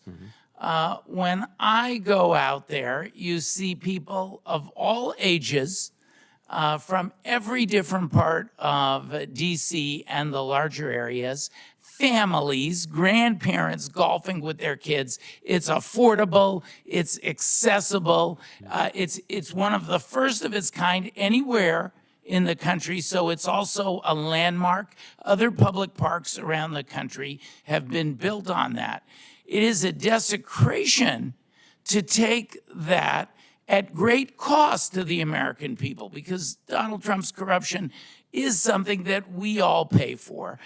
To take that and to convert it to this kind of a Trump Country Club style course that we don't need, we don't want to pay for. We certainly don't want 35,000 cubic yards of toxic dirt there where children are playing, being dumped from the East Wing, destruction. So and that's why we've gone to court to address it in terms of this illegal dumping on the land and other related legal issues. Well, thank you very, very much. I must confess, having flunked golf at West Point, I'm not the biggest golf fan, but I want to see that course maintained as a public course with access for everyone. And thank you, thank you. Thank you. Next, we're going to hear from Ranking Member Huffman. Thank you very much, Ranking Member Garcia and Senator Blumenthal, for holding this important hearing and for inviting me to participate as the ranking Democrat on the House Natural Resource Committee, where we're working shoulder to shoulder with our Oversight Committee colleagues to bring some transparency and accountability to this mess. Every president thinks about their legacy, what they'll leave for the American people. Most of them try to earn one. Donald Trump is skipping that step. Instead, he's using his presidency as a huge grift to build himself vanity projects covered in lots of gold paint and to pay for it with other people's money, including a lot of our money. Now, earlier this month, the Natural Resources Committee Democrats released this 55-page report, From Vanity to Insanity. And it describes how President Trump hijacked America's 250th, turning it into an opportunity for raising and spending money in service of his own ego, his own political agenda, and in many cases, his own personal and family enrichment. While American service members die and the global economy sputters because of a wrong-headed and illegal war he has started, while working families struggle with the cost of living, the President of the United States is weirdly obsessed with picking out marble for his ballroom and pushing plans for a massive arch to honor himself. And he's paying for all of this with a combination of public money and also money from corporations who are vying for business from the Trump administration and foreign interests as well. So let's start with the public money. You know, when anyone in this room goes to a flagship park like Yosemite, most of the money that you pay for your entrance fee is supposed to stay there to help fix trails and repair facilities. The rest of that money, though, goes to fund smaller parks with fewer resources. And instead of allowing that to work as it should, Trump has diverted over $90 million of these shared entrance fees to prepare for his vanity arch, to decorate the White House, and to fix up D.C. statues. And for many families, parks are the only affordable vacation option they have. But this summer, they are arriving to struggling parks, understaffed parks, unsafe parks in many ways because of Republican funding and staff cuts. And now on top of all of that, the president is siphoning off more parks money to spend on his vanity projects. So, Mr. Shaughnessy, you work with veterans in our national parks. Tell us what is happening this summer and what $90 million would have paid for if it had stayed in the park system where it belongs. Certainly. Our parks and public lands are intended to showcase the democracy of our nation by setting aside accessible land and spaces for all people, citizens and visitors to our nation, for access. Our national parks are specifically for recreating and telling the story of America. The recreation and storytelling is managed by people, and people need assurances like job stability and adequate pay. Diverting fees from parks that collect them further jeopardizes the ability of park staff in those parks to facilitate safe operations and tell the complete and accurate story of our country. I was just recently in Shenandoah for 4 days, bringing my nephew on his first camping and hiking trip, and I saw 2 park rangers the entire time, at the gate and at the campground. The trails were washed out, trail signs were missing, the bathrooms were cleaned by the camp hosts, but the equipment was faulty and outdated. Wildlife were in the campground, grazing next to tents and cars. All of this makes camping and recreating less safe and less inviting. These spaces should be accessible to all, regardless of outdoor recreation experience or their comfort with roughing it. Parks are not just for the super fit and terribly rugged. They're for everyone. Park staff are there as a guide and a symbol of safety. Those park staff deserve to have adequate pay and adequate budget to address the needs of the unit they manage. Yeah. Thank you, Mr. Shaughnessy. Now let's talk about the corporate money, these so-called donations, although it seems to me donations is a generous word for checks that are written, for example, by a company that just happens to have a merger decision sitting on the president's desk. These are secret, tax-deductible payments to the president's monument fund. And in return, the donors, massive corporations like ExxonMobil, Oracle, and Palantir, get access to the White House. One of them hasn't reported, only one of them has reported a dime on their lobbying disclosures of all of this dark money. So, Mr. Gollinger, Public Citizen's been tracking these corporate donors. Of all the companies writing these checks, which one has the most to gain based on your investigation, and what is it that is sitting on the administration's desk right now? Right. Well, that's a hard question because of the secrecy, right? So from the contract, we know they're secret donors. So we don't know what we don't know yet. But from the ones we do know, of the 27 corporations that have been identified as donating to the ballroom, I would single out Next Era Energy. So this energy company is already massive, just announced a massive $67 billion merger with Dominion to become largest energy utility around, and that would potentially be a monopoly that would raise rates. So that decision whether to approve that merger by Federal Energy Regulatory Commission or to challenge it through antitrust in the DOJ run by Todd Blanche, who reports, as we all know, to Donald Trump, I fear is effectively a done deal because of the money. So we, and Public Citizen and others, are challenging it. It's being challenged in multiple states. I would also single out Lockheed Martin, which has massive government contracts, already has received tens of billions, but of course, as a defense contractor, stands to gain tens of billions more because of the massive military funding the president's trying to jam through for his Iran war. Thank you, Mr. Gollinger. As I wrap up, let me say, if the White House is watching, you're not going to get away with this. We have more documents, we have more whistleblowers, and in the months and weeks to come, the American people are going to see all of this. There will be a full accounting. I yield back. Thank you. Senator Wyden. Thank you very much, Senator Blumenthal. Congressman Garcia, it's been good to work with you on Epstein projects and other priorities. And I particularly want to follow up with Congressman Huffman's remarks because they touch on the parks, and these cuts to the parks are hitting our communities like a wrecking ball. And in particular, it seems to me, and I want to direct this conversation to you, Mr. Shaughnessy, the Park Service should have used that money that has been wasted to do hazardous fuels cleanup and reduce the risk of wildfires to protect visitors and local communities. These fires that we're seeing in the West are not your grandfather's fires. They're bigger, they're hotter, they're hitting our communities like a wrecking ball. And this summer alone, wildfires have forced the closure of Oregon's Painted Hills National Monument because the park staff doesn't have the resources they need to protect our treasures. That's really what's at stake. They're filching this money to take from our treasures. Now, Oregonians, the people Senator Merkley and I are honored to represent, have been left literally as a result of this negligence in the line of fire, all because Trump has filched the money for his vanity projects that ought to go to protecting our communities. Here's my question. The Parks Conservation Association that you know works so well with local communities to support projects and policies that make our national parks safer. How has the Trump pursuit of vanity derailed projects that we need to protect American communities in Oregon and around the country during the wildfire season? Yes, sir. Thank you.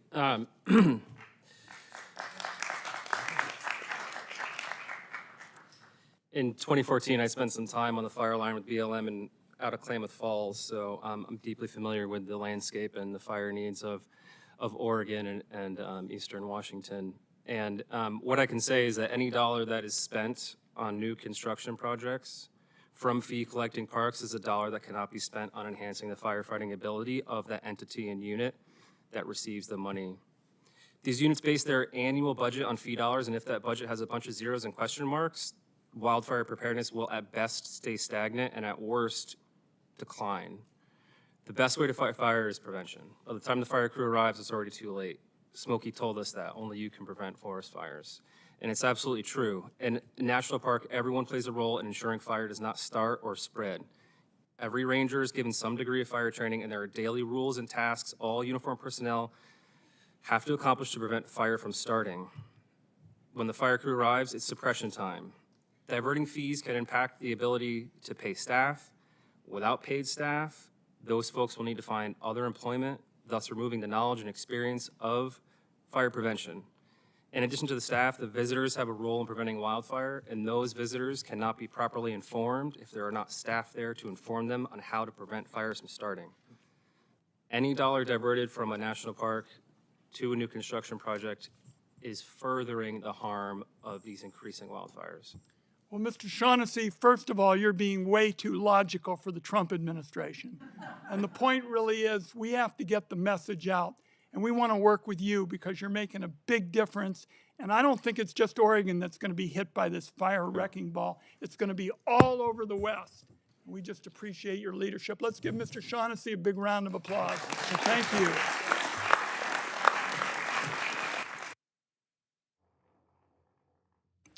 Thank you. Representative Norton.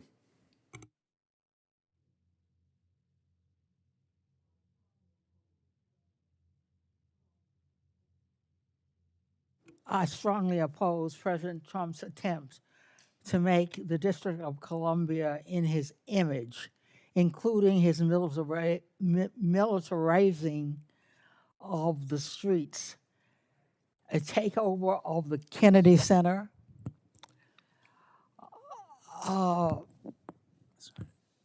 demolition of the East Wing, installation of permanent fencing at Lafayette Park, transformation of West Potomac Park into a statue garden, and construction of an arch.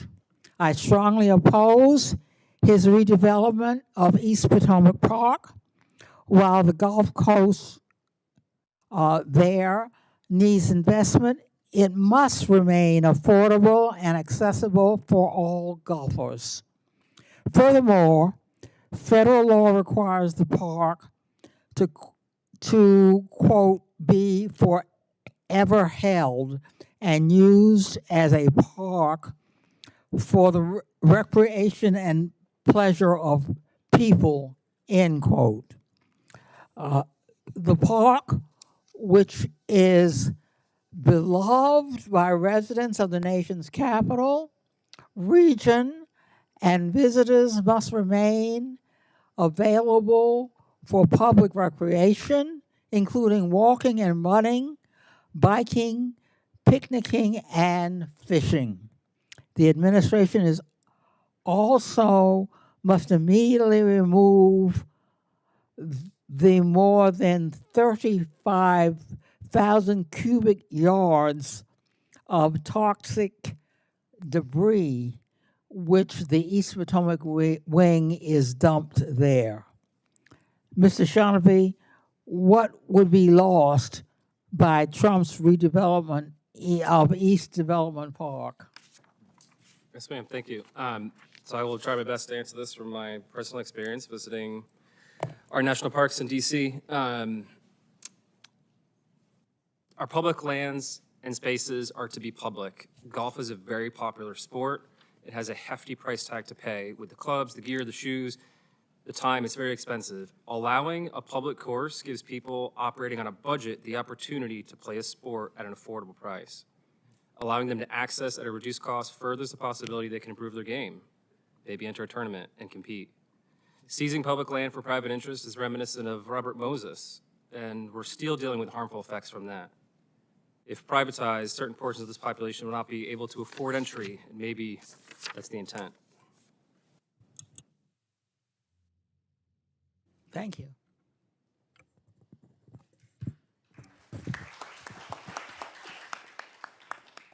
Senator Merkley.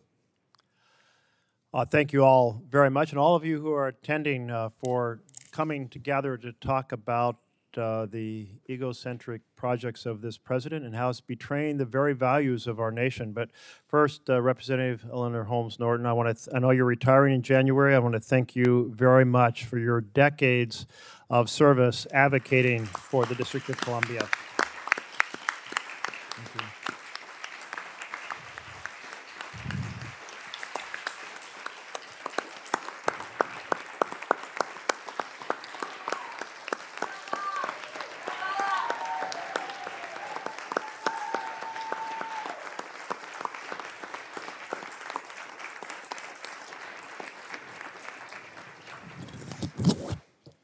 I'm so glad we were able to honor you here in the Senate, Congresswoman Norton. You know, I was here in D.C. for the 200th anniversary of our nation, and I don't know how that's possible because I'm not even 50 years old yet, so how did that happen? But I came here as an intern for Senator Hatfield, and it was such a joyous summer of America coming together with no partisan divisions and the celebration of the American heritage on the Mall all year long. And the mood couldn't have been more different from this summer, where Trump basically ruined the national celebration of our values by turning it into a partisan, self-serving affair. And it's just, he sucked all of the color and joy out of that national celebration, just like, and I was thinking symbolically how I was reading how the color in the reflecting pool, the blue, had turned to gray, and thought, well, that's symbolic of really the whole affliction of this president on the national mood. And in particular, it's so offensive. We've talked about these ego projects and how much they're costing and that they're not approved by Congress, and he's using slush funds to achieve them and all of that. But I want to talk for just a moment about a piece of this, and that's his putting his image on coins, on park passes, as well as the Kennedy Center, and why that is just so offensive. You know, our founders said, there's King George, and he puts his name on everything because he's a king. And it's all about him. And power flows through the king down to the people. But we don't do that in the United States of America. Our founders were very saying, no, we don't do that because here power flows up from the people through their electeds to achieve that vision of government of, by, and for the people. Do you all find it offensive that he put his vision on the park passes? Well, amen. It sure is, and it's like because it represents two things. One, he's an authoritarian promoting himself rather than celebrating the values of our nation on our 250th anniversary. And the second aspect of this is just like he doesn't care about our parks. So he's the last person who should ever appear on a park pass. And so I do have a bill that prohibit partisan park passes. It says no sitting elected or president can appear on a park pass. Let's get the wildlife back on the park passes. And then he's putting his image on a coin. And that really is something emperors and kings do, not leaders of democratic republics. And I do find it kind of ironic that it's a fake gold coin. And in that way, maybe it represents so much about this president and his fake values. But nonetheless, his image does not belong on a coin. No president has done that. No sitting president has done it while he's serving. And we even had law that said you can't put your image on a coin, but it had a little loophole in it because it just said on one side, and it's been interpreted to mean, well, if you can put it, you can't put it on one side, you can put it on the other side. So that's what the administration is saying. And so my Change Corruption Act would ban any repeat and stop this coin from being distributed. So I realize it's symbolic, but it's symbolic of something fundamental to our nation, that our public spaces are for the public, and our leaders take the power from the people, not the other way around. Let's restore the vision of government of, by, and for the people. And I really intended to invite you, Ambassador, to comment if you'd like on my diatribe. The distinction between the United States, which was born in the rejection of kings, and other countries who put living monarchs on their coins speaks to the spirit of the law, Senator, including the Thayer Amendment, which is one of the laws that you're referring to. And whatever the precise legalities, no prior president would have imagined flying in the face of that meaning and purpose and history of our laws.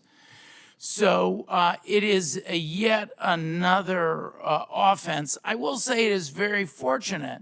The American people see this, and they understand that this is a presidency that is not about them bringing down their costs, fighting corruption, and delivering competency. We've got a cost crisis that's driven by a competency and corruption crisis. And we will all be able to see that when the fake gold coin is out there. Thank you so much. Thank you. Thank you, Senator. Next up is Representative Krishnamurthy. Thank you, Ranking Member. Thank you to the witnesses. I'd like to start first with a quick game that captures just how absurd the vanity projects have become. Mr. Gollinger, I want to ask you a question. Which leader named a brand new class of warships after himself, a move so unprecedented and absurd that none of his predecessors even considered or proposed doing the same? Here are your choices: Donald Trump, Muammar Gaddafi, or Turkmenbashi? I'm going to take a leap and say Donald Trump. You are correct. Who put his own portrait in our country's passports? Trump, Gaddafi, or Turkmenbashi? I'm going to take another long guess and say Donald Trump. You're correct. It was President Trump. Even Turkmen dictator Turkmenbashi, a man who famously renamed the months of the year after himself, did not do the same. Last question. Which leader wanted to add a 60-foot granite monument of himself carved into the side of a mountain? Trump, Gaddafi, or Turkmenbashi? That one I know is Donald Trump. President Trump. Room for one more on Mount Rushmore. The president wants to know. I think the answer is no. What do you guys think? No. Let me turn to my next topic. On a more serious note, it appears that President Trump is mirroring the actions of dictators worldwide. Ambassador Eisen, the giant posters of President Trump draped over federal buildings here in Washington evoke the same looming display of Erdogan in Ankara, Turkey, wouldn't you say? I would, Congressman. And as the Washington Post has reported, years before Trump gutted the White House to create his golden ballroom, Erdogan built his own vanity project called the White Palace. I'm sure it has a nice ballroom as well. But the similarities don't end with these vanity projects. Under Erdogan, Turkey descended into electoral autocracy through voter roll purges and the intimidation of election officials, right? Mr. Eisen? Yes, that's correct, Congressman. And here at home, the president has demanded voter list audits, pushed for voter purges, and just last week, Politico reported that Secretary Mullen threatened election officials with prison time, if they did not cooperate with the administration. You don't dispute that either, right? I don't, and I'm very proud that our organization quashed a criminal subpoena for one of our clients, a county, Fulton County. It's an abuse of government power. Totally. Mr. Gollinger, I want to turn to my next topic. I'm sure you are aware of at least 7 individuals who've been charged in connection with vandalism of President Trump's vanity projects, correct? I've heard what I've read in the news. It's fair to say that many, if not all, of these defendants have been victims of overzealous prosecution, right? And that's certainly what it looks like from the news reports. Well, let's look at who has not been subject to investigation or prosecution. Leslie Groff. Leslie Groff worked for Jeffrey Epstein for 18 years, scheduling countless massages during which Epstein sexually assaulted underage women. It seems surprising that the Trump's DOJ has not announced an investigation of Groff, correct? That's troubling. Leon Black. Leon Black has faced multiple allegations of sexual assault and helped bankroll Epstein to the tune of $158 million. And yet, the DOJ has not announced a single investigation of this man either, correct? That's troubling. This contrast says everything about Trump. If you damage one of his vanity projects, such as the reflecting pool, the DOJ will pursue you. However, when extensive records implicate you in the worst sex trafficking ring in modern history, this DOJ will look away. Mr. Gollinger, last month, the New York Times reported that President Trump's construction spree could cost at least $1.2 billion. You don't dispute those numbers, right? That sounds right. It's probably an undercount in the end. Probably an undercount. Let's see how this money could be used otherwise. In my home state of Illinois, countless families will lose SNAP benefits under President Trump. $1.2 billion could restore all those SNAP benefits this year. You don't dispute that, right? No. Medicaid. Countless Illinoisans are going to lose their Medicaid under Trump. $1.2 billion would restore Medicaid for 130,000 Illinoisans this year. Yep. You don't dispute that either. I don't. Ultimately, this is a story of priorities, right, Congresswoman Beatty? You're absolutely right. President Trump found billions of dollars for his vanity projects, but he cuts billions of dollars from the vital safety net programs that struggling families every day rely on, including, as this woman has pointed out on her excellent sign, 67% of American workers who are living paycheck to paycheck. And that is what today is about. It's one man's vanity over the priorities of the American people. Thank you, and I yield back. Thank you, Representative. Next up is Representative Brown.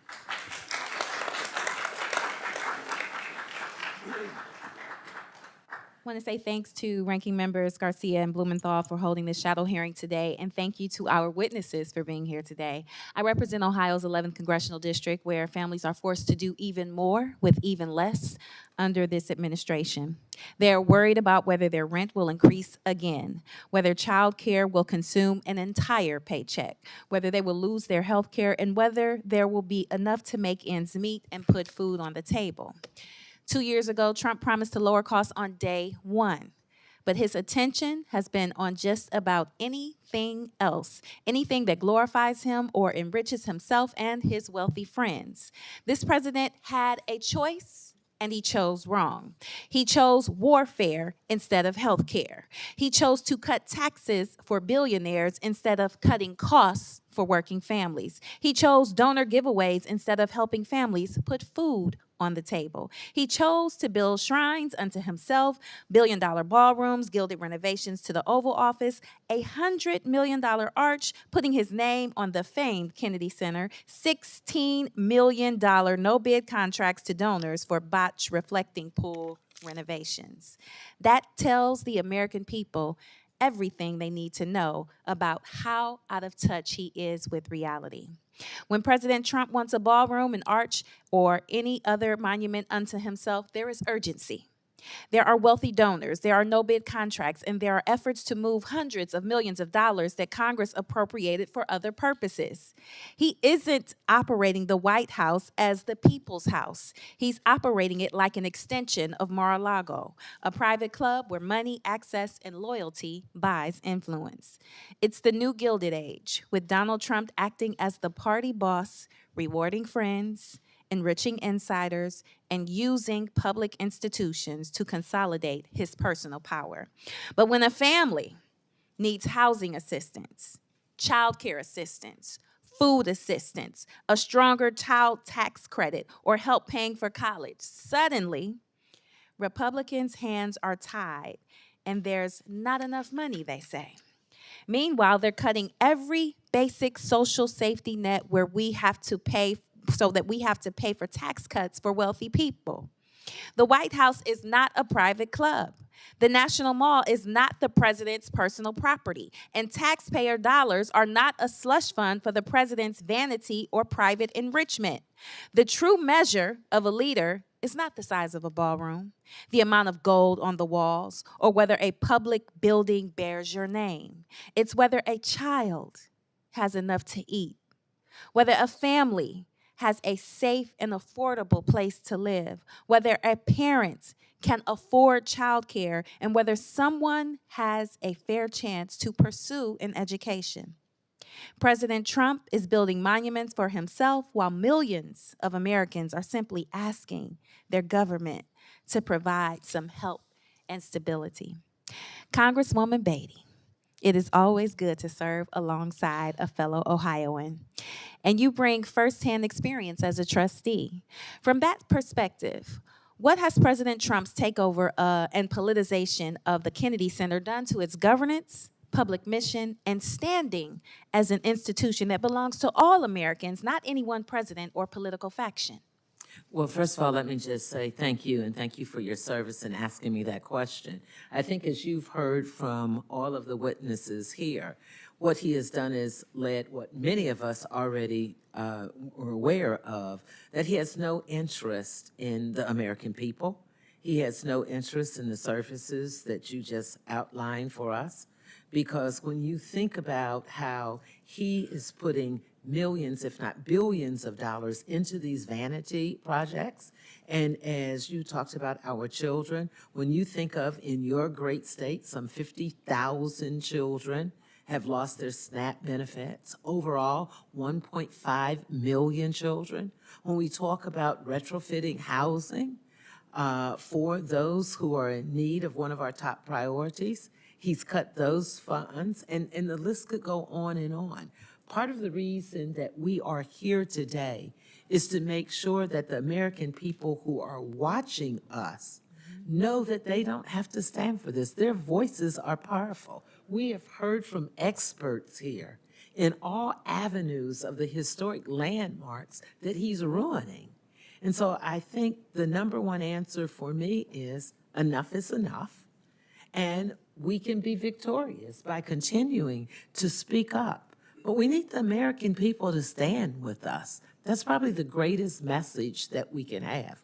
We've been victorious in the courtroom. We're going to be victorious with the people.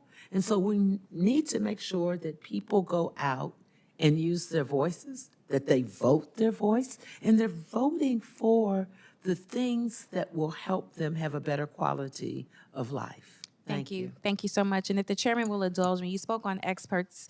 Mr. Gollinger, when wealthy donors with businesses before the federal government finance the president's preferred projects, politically connected companies receive no bid contracts and public funds are redirected, it begins to resemble a modern political patronage machine.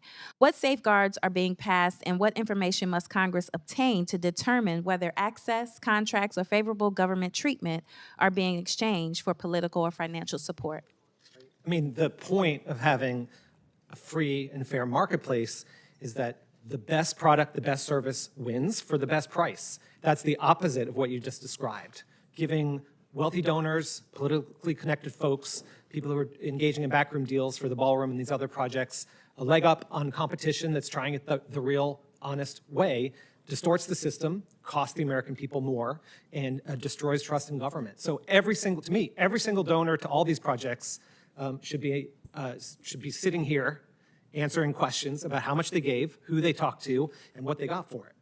They should be doing it today under the current majority in the Senate and the House, but I hope they will be doing it next year because it's a red flag when you donate to a politician who then gives you something back. It should be the opposite. Thank you. Thank you, Mr. Chairman. Thank you very much. I'm going to go to Senator Hirono, who has joined us. And just as I know a lot of us have been going a little bit over, which I think everyone has been guilty of, so I'm going to try to keep us a little closer to those 5 minutes if possible. But Senator, thank you.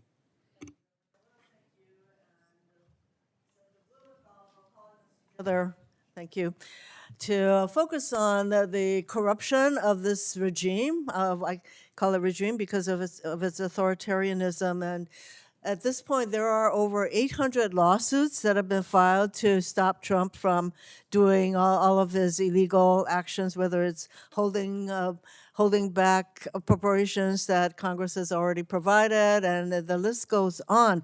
I did want to ask, I think that we have two lawyers on the panel, Mr. Gollinger and Ambassador, is it Eisen? Okay. I want to ask you, do you think the president believes that the rule of law applies to him? Do I think that Donald Trump believes the rule of law applies to him? Is that the question? Yeah. Do you think that he thinks the rule of law applies to him? No. This individual thinks he is above the law. Okay. What happened to Mr. Eisen? I think he just stepped out into the back. Okay. But he's I can't quite make you all out.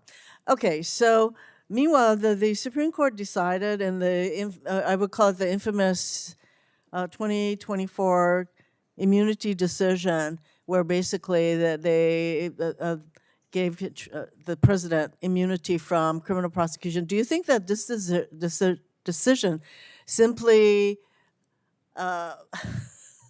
caused Trump to truly believe that the law was on his side when he decided to do all kinds of things that are probably highly questionable from an ethical as well as a legal standpoint? Well, I wouldn't, neither as a lawyer nor as an American, try to get inside Donald Trump's head, because that's a losing battle and I don't want to be there. But I would say that it's certainly, in my experience, exactly how crooks operate, is that when they're given an open door and no oversight, they raid the bank. And that's what this president's been doing every day.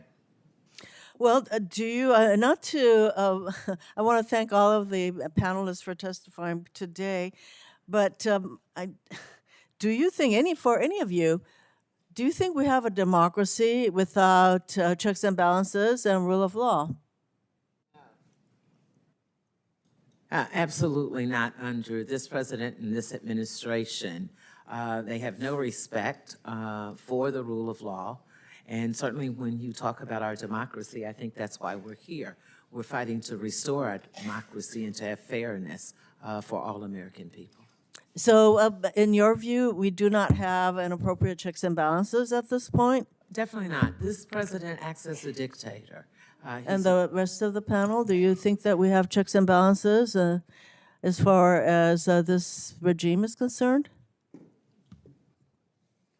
You have to speak into the mic. I would like to have hope that we still can. Sure. I mean, I think I'd say the same. My title is democracy advocate, so that's what I fight for every day. But I've never seen it more in danger, certainly in my life. And I don't think in the 250 years, the existence of this country, that a real American democracy with checks and balances, which ensure that we don't have a king again, which is what the Declaration of Independence had 27 grievances against. And unless we get that back, we fear it could slip back into what we fought against.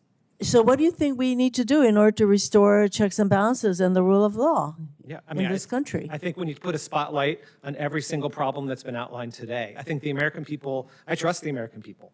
I don't think most hardworking Americans want a government that steals from them, that enriches themselves, and that gives us bad outcomes. I don't think that's what the people of this country want, but I think they have to see it. So there's a lot more that people are seeing now than they were a year and a half ago, but I do think it's the job of everyone in this room, everyone watching, and everyone who has a platform and a chance to investigate to put the spotlight on the corruption. I think the American people, when they see it, they'll vote. They'll do everything they can to stop it.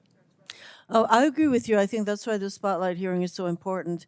And when we have the executive branch, the House, U.S. Senate, controlled by one person, the president, we do not have checks and balances, and the only entity that is preventing the total annihilation, I would say, of a democracy are the courts, and we have a president who believes that judges ought to be impeached, judges who hold against him, which they do, thankfully, in about 75% of the cases that are filed, that he thinks that those judges ought to be impeached. What do you think? I mean, I think that's a horrible way to show respect for the rule of law.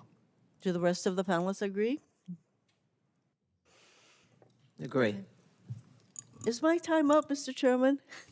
Almost, but if you have another question, please close. Thank you very much. And once again, I think it is very important to shine a spotlight literally on all of the illegalities, I would say, of this regime, and the fact that he believes he can do whatever he wants. I mean, whoever heard of any president who would destroy half of the White House, who will build a fight ring behind the White House, who would do all these contracts, non-bid contracts to his pals, who sells everything he can sell, including now coins.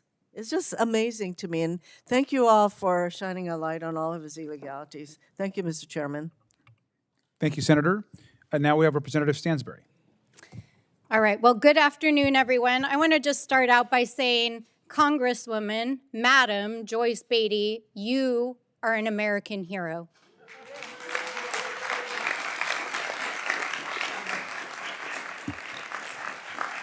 And I am certain that this era in American history will go down as an era. I don't know what we're going to call it yet, but I know the history books are going to remember the heroes who stood up. And I know that Congresswoman Beatty, I know that our advocates, I know that the attorneys who are on the front lines litigating these cases will be in the history books.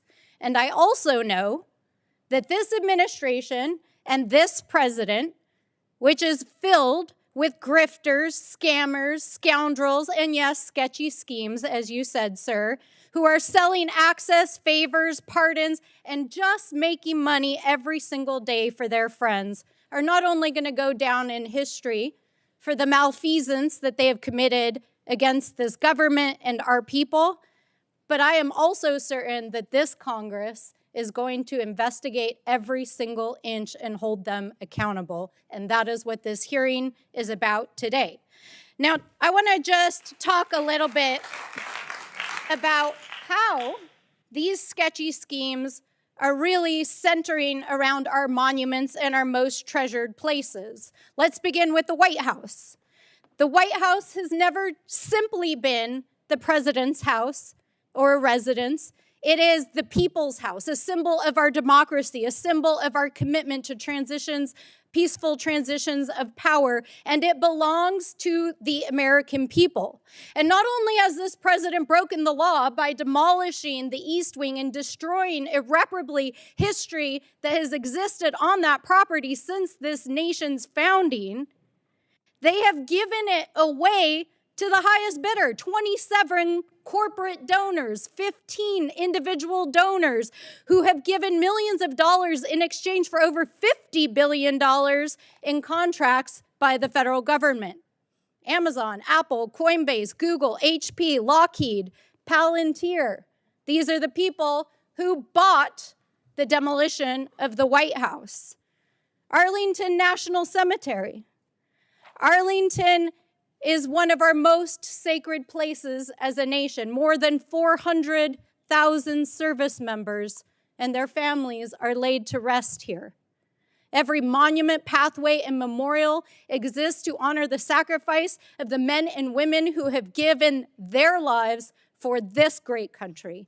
And now Donald Trump wants to spend $100 million of your taxpayer dollars. He's not even asking for his illicit donations to put an arch up to himself that would block the view of one of our most sacred memorials of unknown soldiers. The Kennedy Center opened in 1971 as a living memorial to President John F. Kennedy. It is a symbol of bipartisan culture and arts that has hosted artists, programming for decades, for generations, representing the best of this country. Not only did he try to inscribe his name on this building, he has set up a pay-to-play scheme that has involved self-dealing and replaced some of the most important programming that this country puts on every day, and this amazing center remains closed right now. Our Smithsonian and our National Mall. Today, we had a hearing in the Oversight Committee in which our Republican colleagues were ordered by the White House to hold a hearing under the pretext that they are going to take out the leadership of the Smithsonian because they don't like the way they're telling our history. Donald Trump has given no big contracts to his friends to tear up the National Mall. And he has, as the chairman, ranking member of Natural Resources has revealed, used Freedom 250 as a front for fraud and money laundering and actually diverting private donations from corporations like Oracle, Lockheed, and yes, Palantir once again to his own nonprofit. Our public lands. I'm from New Mexico.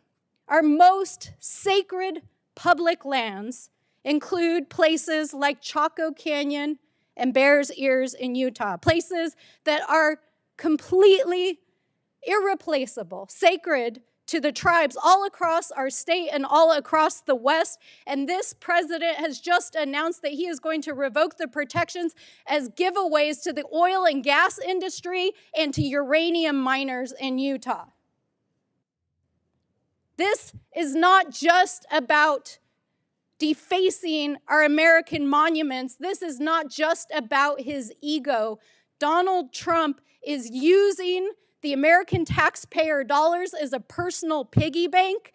He is defacing our most sacred places, and he is doing it for just everyday grift to make himself and his friends rich. In fact, we know, because of his own financial disclosures, that he made over $2 billion last year in crypto schemes, real estate deals, and I just learned today by more insider trading on the stock market than all of the members of Congress combined last year. We think we have insider trading problems here in Congress. Donald Trump made more trades than all of Congress last year, while a sitting president. And so we want to make clear, loud and clear on these bicameral committees that we will investigate. Where possible, we will refer to prosecute. We will recover damages. We will get the American people's money back. and we will save our democracy just as the heroes on this panel today are here to do.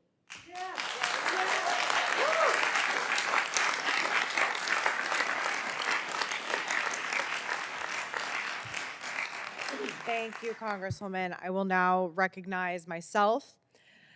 The Trump regime is the most corrupt in American history.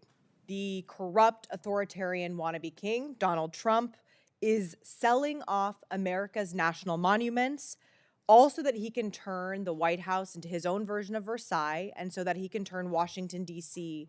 into his own personal playground.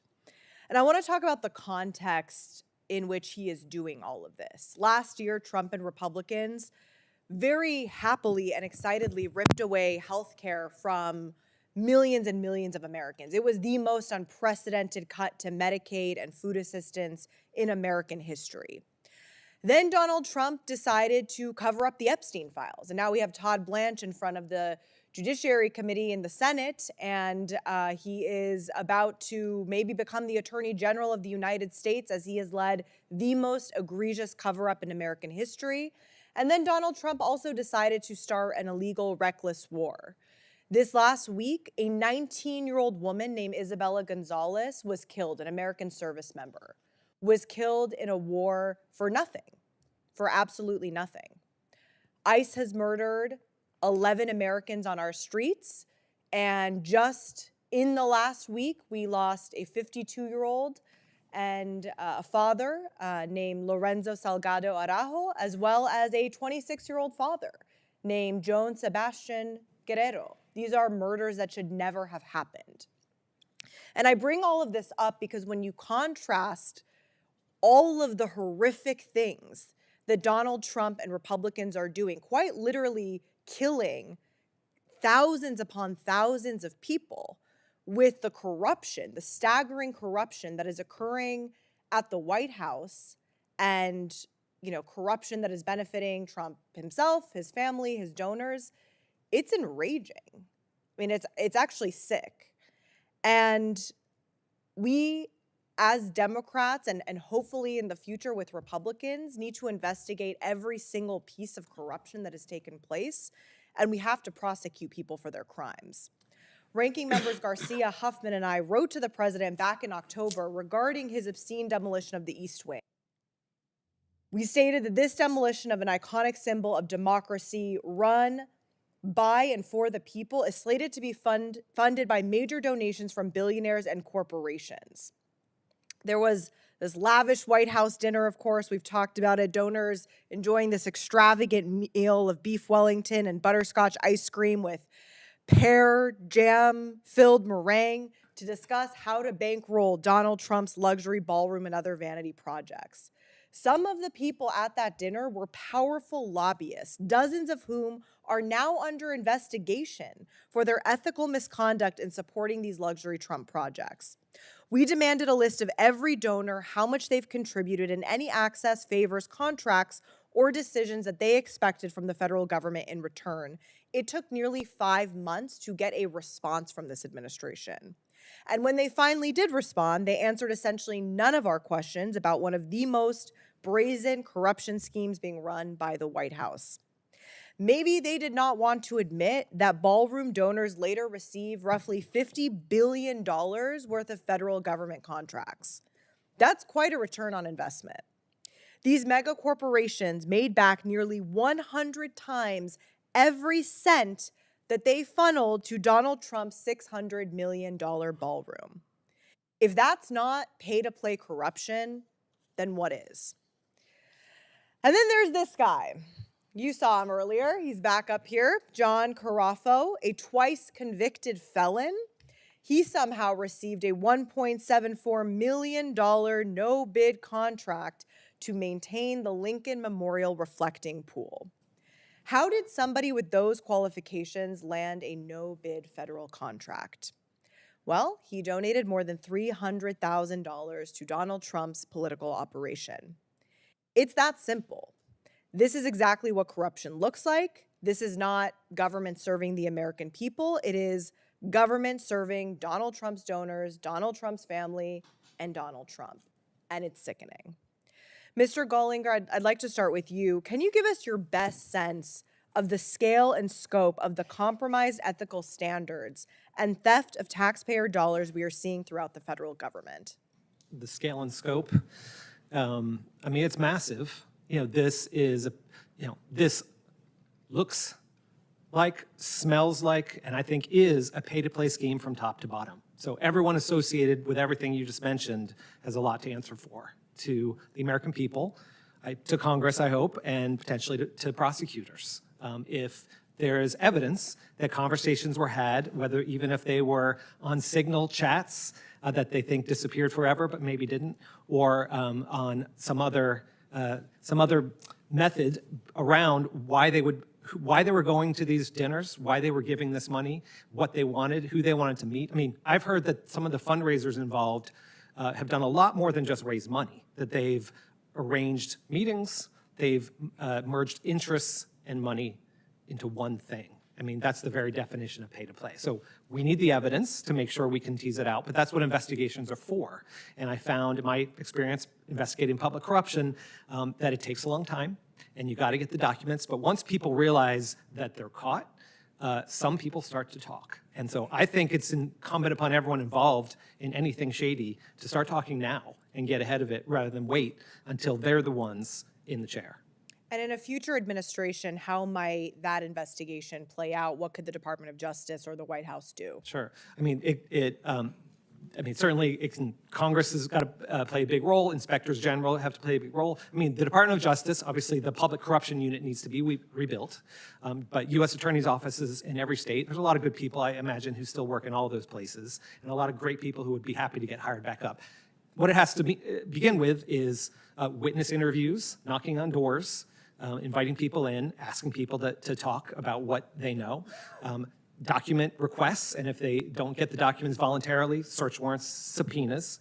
That can include communication records, financial records. I mean, money has to go through unless it's a bag of cash. I mean, even if it's a bag of cash, someone can take a picture of a bag of cash. But if it's money that's gone through financial transactions, there is a record, even if that record people think will never be found. I found bank accounts that the people who I prosecuted thought no one would ever figure out were routed through banks in Chicago when they lived in San Francisco, but we found it. So the records exist, they just need to be found. Thank you very much, and I know we're over time. Really quickly, to all of our witnesses, on a scale of 1 to 10, how would you rate the level of corruption Donald Trump has authorized, encouraged, and participated in the federal government? And I will say that 10 would be Putin-level kleptocracy, and 1 would be the most ethical administration you can imagine. We'll start with Ambassador. 11. I'll say 11. I haven't dealt with corruption before, so I'm going to abstain from answering this. Can't imagine much more. No number high enough, off the charts with it. Thank you. And with that, I'm going to recognize Representative Bell. I'd like to start just by putting ourselves in the shoes of a working family in St. Louis right now. Since President Trump took office, families are paying $310 more a year for groceries, $622 more for housing, and $110 more for electricity. The price of gas has jumped by over $1 nationally, a direct consequence of an unpopular, unauthorized war in Iran that has no clear end goal. And economists project this administration's tariffs will cost the average household another $960 this year. That's not just a statistic, that's a young mother in North County deciding between the energy bill and new shoes for her kids. That's a retired postal worker in St. Louis, in South St. Louis, watching their fixed income buy less every single month. A North City father already working 2 jobs, deciding if he can fill up his gas tank or if he needs to skip a meal. And while families do that math at their kitchen tables, President Trump has spent nearly 4 out of every 5 days in June talking about his vanity construction projects in Washington, D.C. That's more often than he's talked about health care, wages, or the cost of living crisis he created. That tells you everything about this administration's priorities.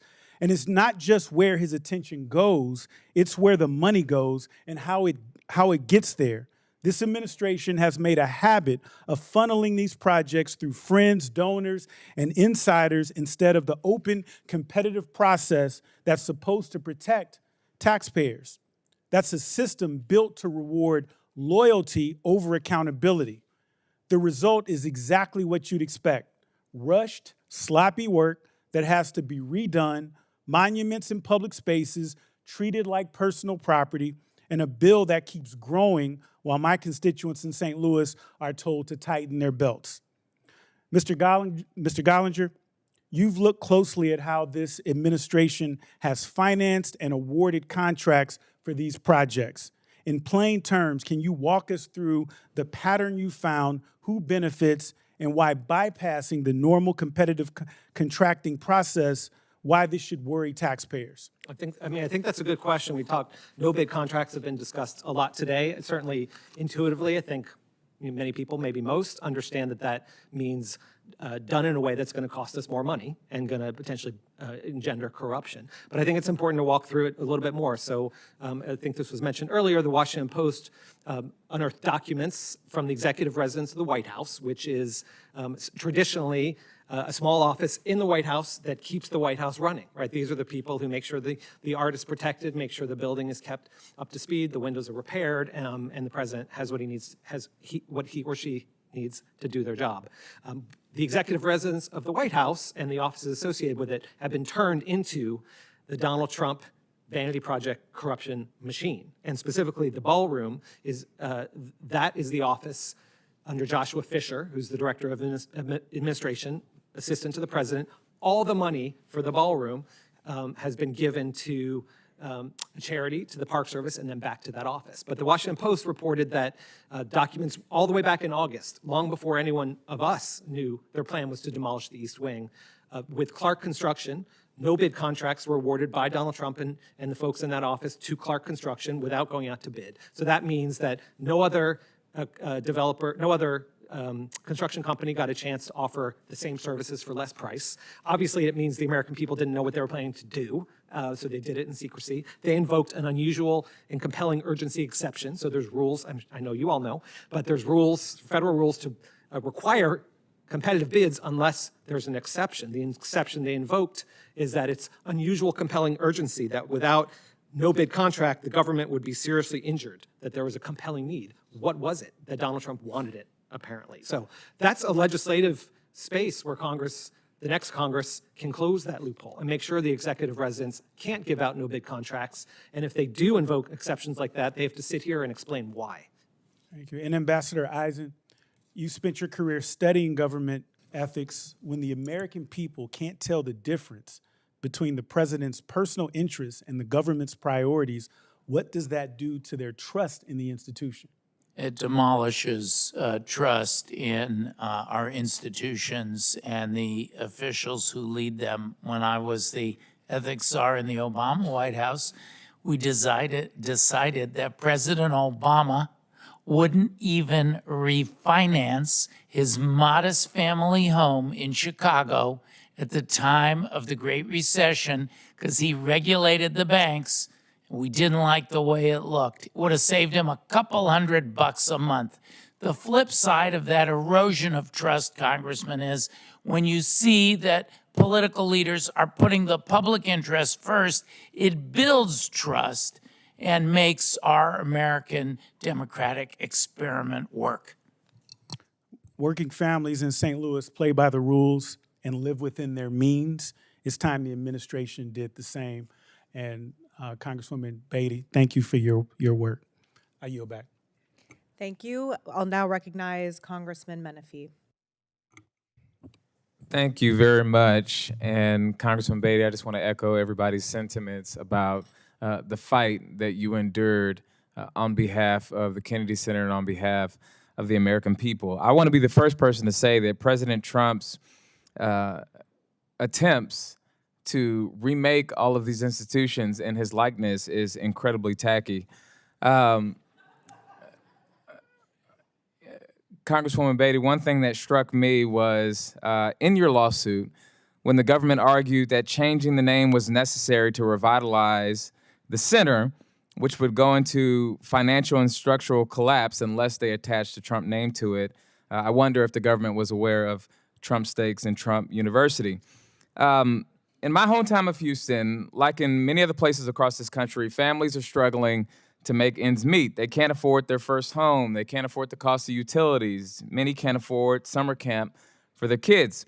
So it's hard to watch this president spend $1 billion on ballrooms, on gold trim, and on fonts for a Trump center, while telling the rest of us that there's no money left. There are no kings in America, and the American people didn't sign up to personally fund one man's vanity projects. I want to start with you, Mr. Gollinger. In April, the administration handed out 2 no-bid contracts. No competition, no public bidding process to clean and repaint the Lincoln Memorial reflecting pool. One contract worth $1.7 million went to a company owned by this gentleman that we've talked about, Mr. Cafaro, who has pled guilty in 2010 to campaign finance violations and had previously pled guilty to conspiring to bribe a federal official. And we all know that he's given big money to President Trump's campaign. Weeks after that cleanup was finished, the pool turned green with one of the biggest algae blooms in years, and the fresh blue paint started peeling and floating on the surface. Now, I've got 5 years in local government, serving as the county attorney for the largest county in Texas as the chief civil lawyer, 10 years before that in doing investigations for large companies. I have never, in all of my time, seen a no-bid contract handed to somebody with a bribery conviction. So my question to you is, in your work tracking government contracts, and I know you have some experience in local government as well, how often does the government hand a no-bid confidential contract to someone with a bribery conviction? It's a very bad idea. I mean, I certainly would say I mean, in San Francisco where I worked, I mean, that was a deal breaker, obviously, immediately. The line is, the only line would be if someone is accused, people have the right to defend themselves, but that doesn't appear to be the case here. And the problem, of course, is that at minimum, the public faith that this contract was done properly and effectively, and that most of the money is going to actually do the job instead of back into someone's pocket, is completely eroded. And so that should be absolutely never. That should be something that absolutely never happens again. All of the incentives are eroded, and if it walks like a duck, quacks like a duck, it's probably a duck. Ambassador Eisen, we are kindred spirits. You've talked a lot about all of your litigation experience against the Trump administration. In my last job, I spent a bunch of time litigating and beating the Trump administration because their lawyers are not good.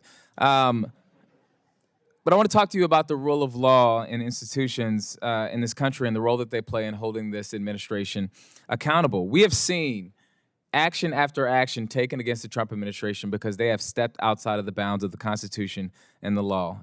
From layoffs of federal employees to what we've seen at the Kennedy Center, the reversal of the plain text of the Constitution and birthright citizenship, cuts of grant funds, which impacted local governments and nonprofits across this country, and of course the firing of Fed Governor Lisa Cook. This is just a few of the list of things. How important are the courts in ensuring that we keep a rogue president within the confines of the Constitution and the laws of this nation? We were very honored at Democracy Defenders to help put together the team, to serve as part of the team that defended Dr. Cook up to and including the Supreme Court. Winning at the Supreme Court, it was a bipartisan team protecting her and the Federal Reserve, the independence of our nation's monetary policy, and the prosperity of every American. The courts were essential in that case, Congressman, as they have been in our over 300 matters, the well over 600 cases that courts have addressed. And in particular, I want to salute the trial courts of the country. We just had a tremendous win in front of it. A judge who was appointed by Donald Trump, but he quashed a subpoena. You know how hard it is to do that. He quashed a Trump administration subpoena, unduly interfering with election processes in Fulton County, Georgia. And so our trial judges have been absolutely essential, and we've been keeping him busy. One said to me from the bench, we can't do our job unless you do yours. So we're going to keep these cases coming. And in particular, we're going to protect this election. It all comes down to that, the future of our democracy. We're going to defend it. In closing, Madam Chairwoman, there are 3 co-equal branches of government, and when the president steps out of line, you need the other 2 to step in. So I'm so grateful for the folks who have been involved in ensuring that the courts step in, but it's time for Congress to do its job and for the Republican members of Congress to exercise their authority to investigate and hold this administration accountable. I yield back, Madam Chairwoman. Thank you. And finally, I will recognize Congresswoman Tlaib. Thank you all so much for being here. And I know, Congresswoman Beatty, that you might not feel comfortable constantly us thanking you, but thank you so much for your courage. I know you were tenacious and determined, and we are very grateful for you. And of course, all the folks at Kennedy and those that helped, again, organize and push back against the administration. So I want to play a little game, since he likes games too. I want to talk about what did Trump say it would cost game, okay? Yeah, Ambassador, this is going to be fun. Because you know why? Because they constantly come to me when we talk about healthcare, food assistance, all these programs, waste and fraud, waste and fraud, waste and fraud. I want to talk about what did Trump say it would cost. Lincoln Memorial Reflecting Pool, does anybody know how much he said it was going to cost us? 1.5 to 1.8 million. You know, Congresswoman, how much it's going to cost? It's already at $16 million. I want the American people to understand, okay? Second, Ballroom said, oh, it's going to cost us $200 million. It's our money, y'all. $200 million. He says private, folks, but guess what? It's not. He's pocketing that money. The Ballroom, $200 million. Guess how much it is now? It's exceeding $1 billion. The 200-foot tall arc, I don't know what the hell he calls it, but it's an arc. How much the initial cost? They're saying $100 million.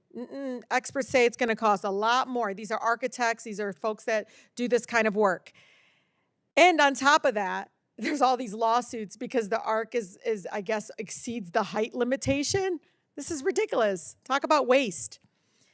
Now talk about golf courses. You know anything about that, Ambassador? The hell is going on with the golf course? I think the American people need to know. He wants to take 50 acres of public land, a bike trail, historic grove of cherry trees, to put a freaking golf course. Talk about waste. Do you know about the golf course? A little bit, yes. Who benefits from the golf course?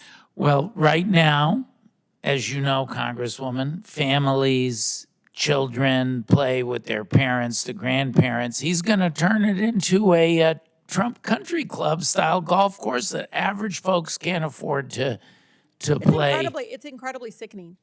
I mean, I think, you know, and I know my colleagues know this, we go to our communities. I mean, to quote a Detroiter, I'm from Detroit, you know, my seniors just tell it like it is. What the hell is he doing with our money? Why aren't you guys stopping them? No, I'm being serious. And I tell them, this is pretty unprecedented, the incredible amount of fraud that Republican leadership and those around him continue to allow him to commit. You know, when I talk to folks about, you know, everybody talks about him filing bankruptcy with his hotels and casinos. But no, really, how many times do you think he filed bankruptcy? Once? Twice? 6 times. 6 times he filed bankruptcy. And he's in charge of our public money.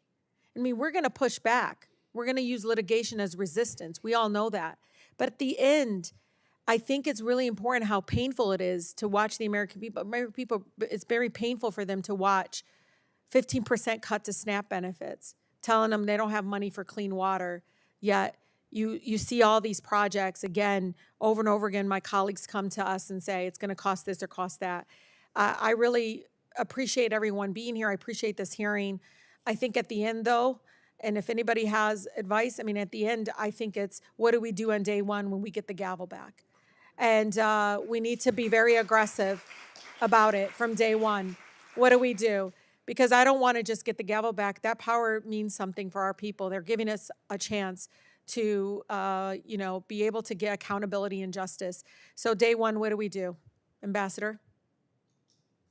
I would focus on the biggest grifts and go deep. Get every witness. Let people know you're focusing on at the Contrarian, where I'm the publisher, we have a top 10 corruption list that we update every couple months. The temptation, Congresswoman, is to go very broad because there's so many hundreds, I also thousands want to of prevent it. examples. Like, I want to think of ways of how we can prevent it. 'Cause But I think if we can focus on those and then learn the prevention lessons from I didn't know, you know, those. emoluments clause is in there, and but there's no enforcement mechanism to the emoluments clause. John, Mr. Gallagher. Well, I was going to say, there's no better enforcement mechanism than a perp walk. If corporate executives I like that. who I are like you. That's very good. are discovered Yeah. engaging in pay-to-play corruption are walked in front of the cameras, first of all, to a hearing room, and then if they committed a crime, to the courtroom. That's the best deterrent of all. Yeah. Mr. Chauncey, am I saying that right? I may mention the parks in my comments here. I'm just an ordinary person, and thank you all for having me here. But funding to the Park Service is incredibly important. Rehiring all those vacant positions and the folks that were fired in the past year, and improving veteran and military access to nature and outdoor recreation opportunities. That's what I would do on day one. Yeah, restoration. I like that. Mr. Folds? Well, since I'm here as my experience in the Kennedy Center, I would say we need a firewall from now on that is indestructible between the President of the United States and our arts. Yeah. And that needs to have Congresswoman oversight. Beatty's got that. How about you, Congresswoman? I would say all of the above, but I would overturn all of the executive orders that hurt the people. I would make sure that when we talk about restoring, whether it's the dollars to SNAP, you meant child care, housing, and the Affordable Care Act. Yeah. Thank you all so much. I yield. Thank you, Congresswoman. Appreciate all of our colleagues from the House being here today. I want to express my appreciation, especially to Congressman Garcia for his leadership, and to all of our witnesses. This panel has been amazing. To everybody watching here or remotely, thank you for caring about our democracy. And I just come back to where I began. Corruption has costs. Corruption has costs in money that's taken from taxpayers, spent on these projects wastefully, and there needs to be accountability. The construction has destroyed iconic symbols of America, the reflecting pool being only one of them. And the contracts are the symbol of this corruption. No bid, single source contracts with pals of the president, donors to his campaign, pay to play. And of course, we need to somehow repair the damage, if we can. We can't reconstruct the East Wing. It's gone. But we can at least insist on accountability. And we can also work for reforms of the system that prevent it, hopefully in the future. And in the meantime, the perp walk is an option, but name and shame, even without charges necessarily, civil action to recover money and impose penalties when there is favoritism or ethical violation. There's no ethics czar in the White House on the side of ethics right now. The czar is unethical. So I want to thank everyone involved in this hearing. We're going to pursue these issues, hopefully with subpoena power and other compulsory process at some point. But one way or the other, the American people deserve the facts, documents, evidence, testimony, and we're beginning now. Thank you all. This hearing is adjourned.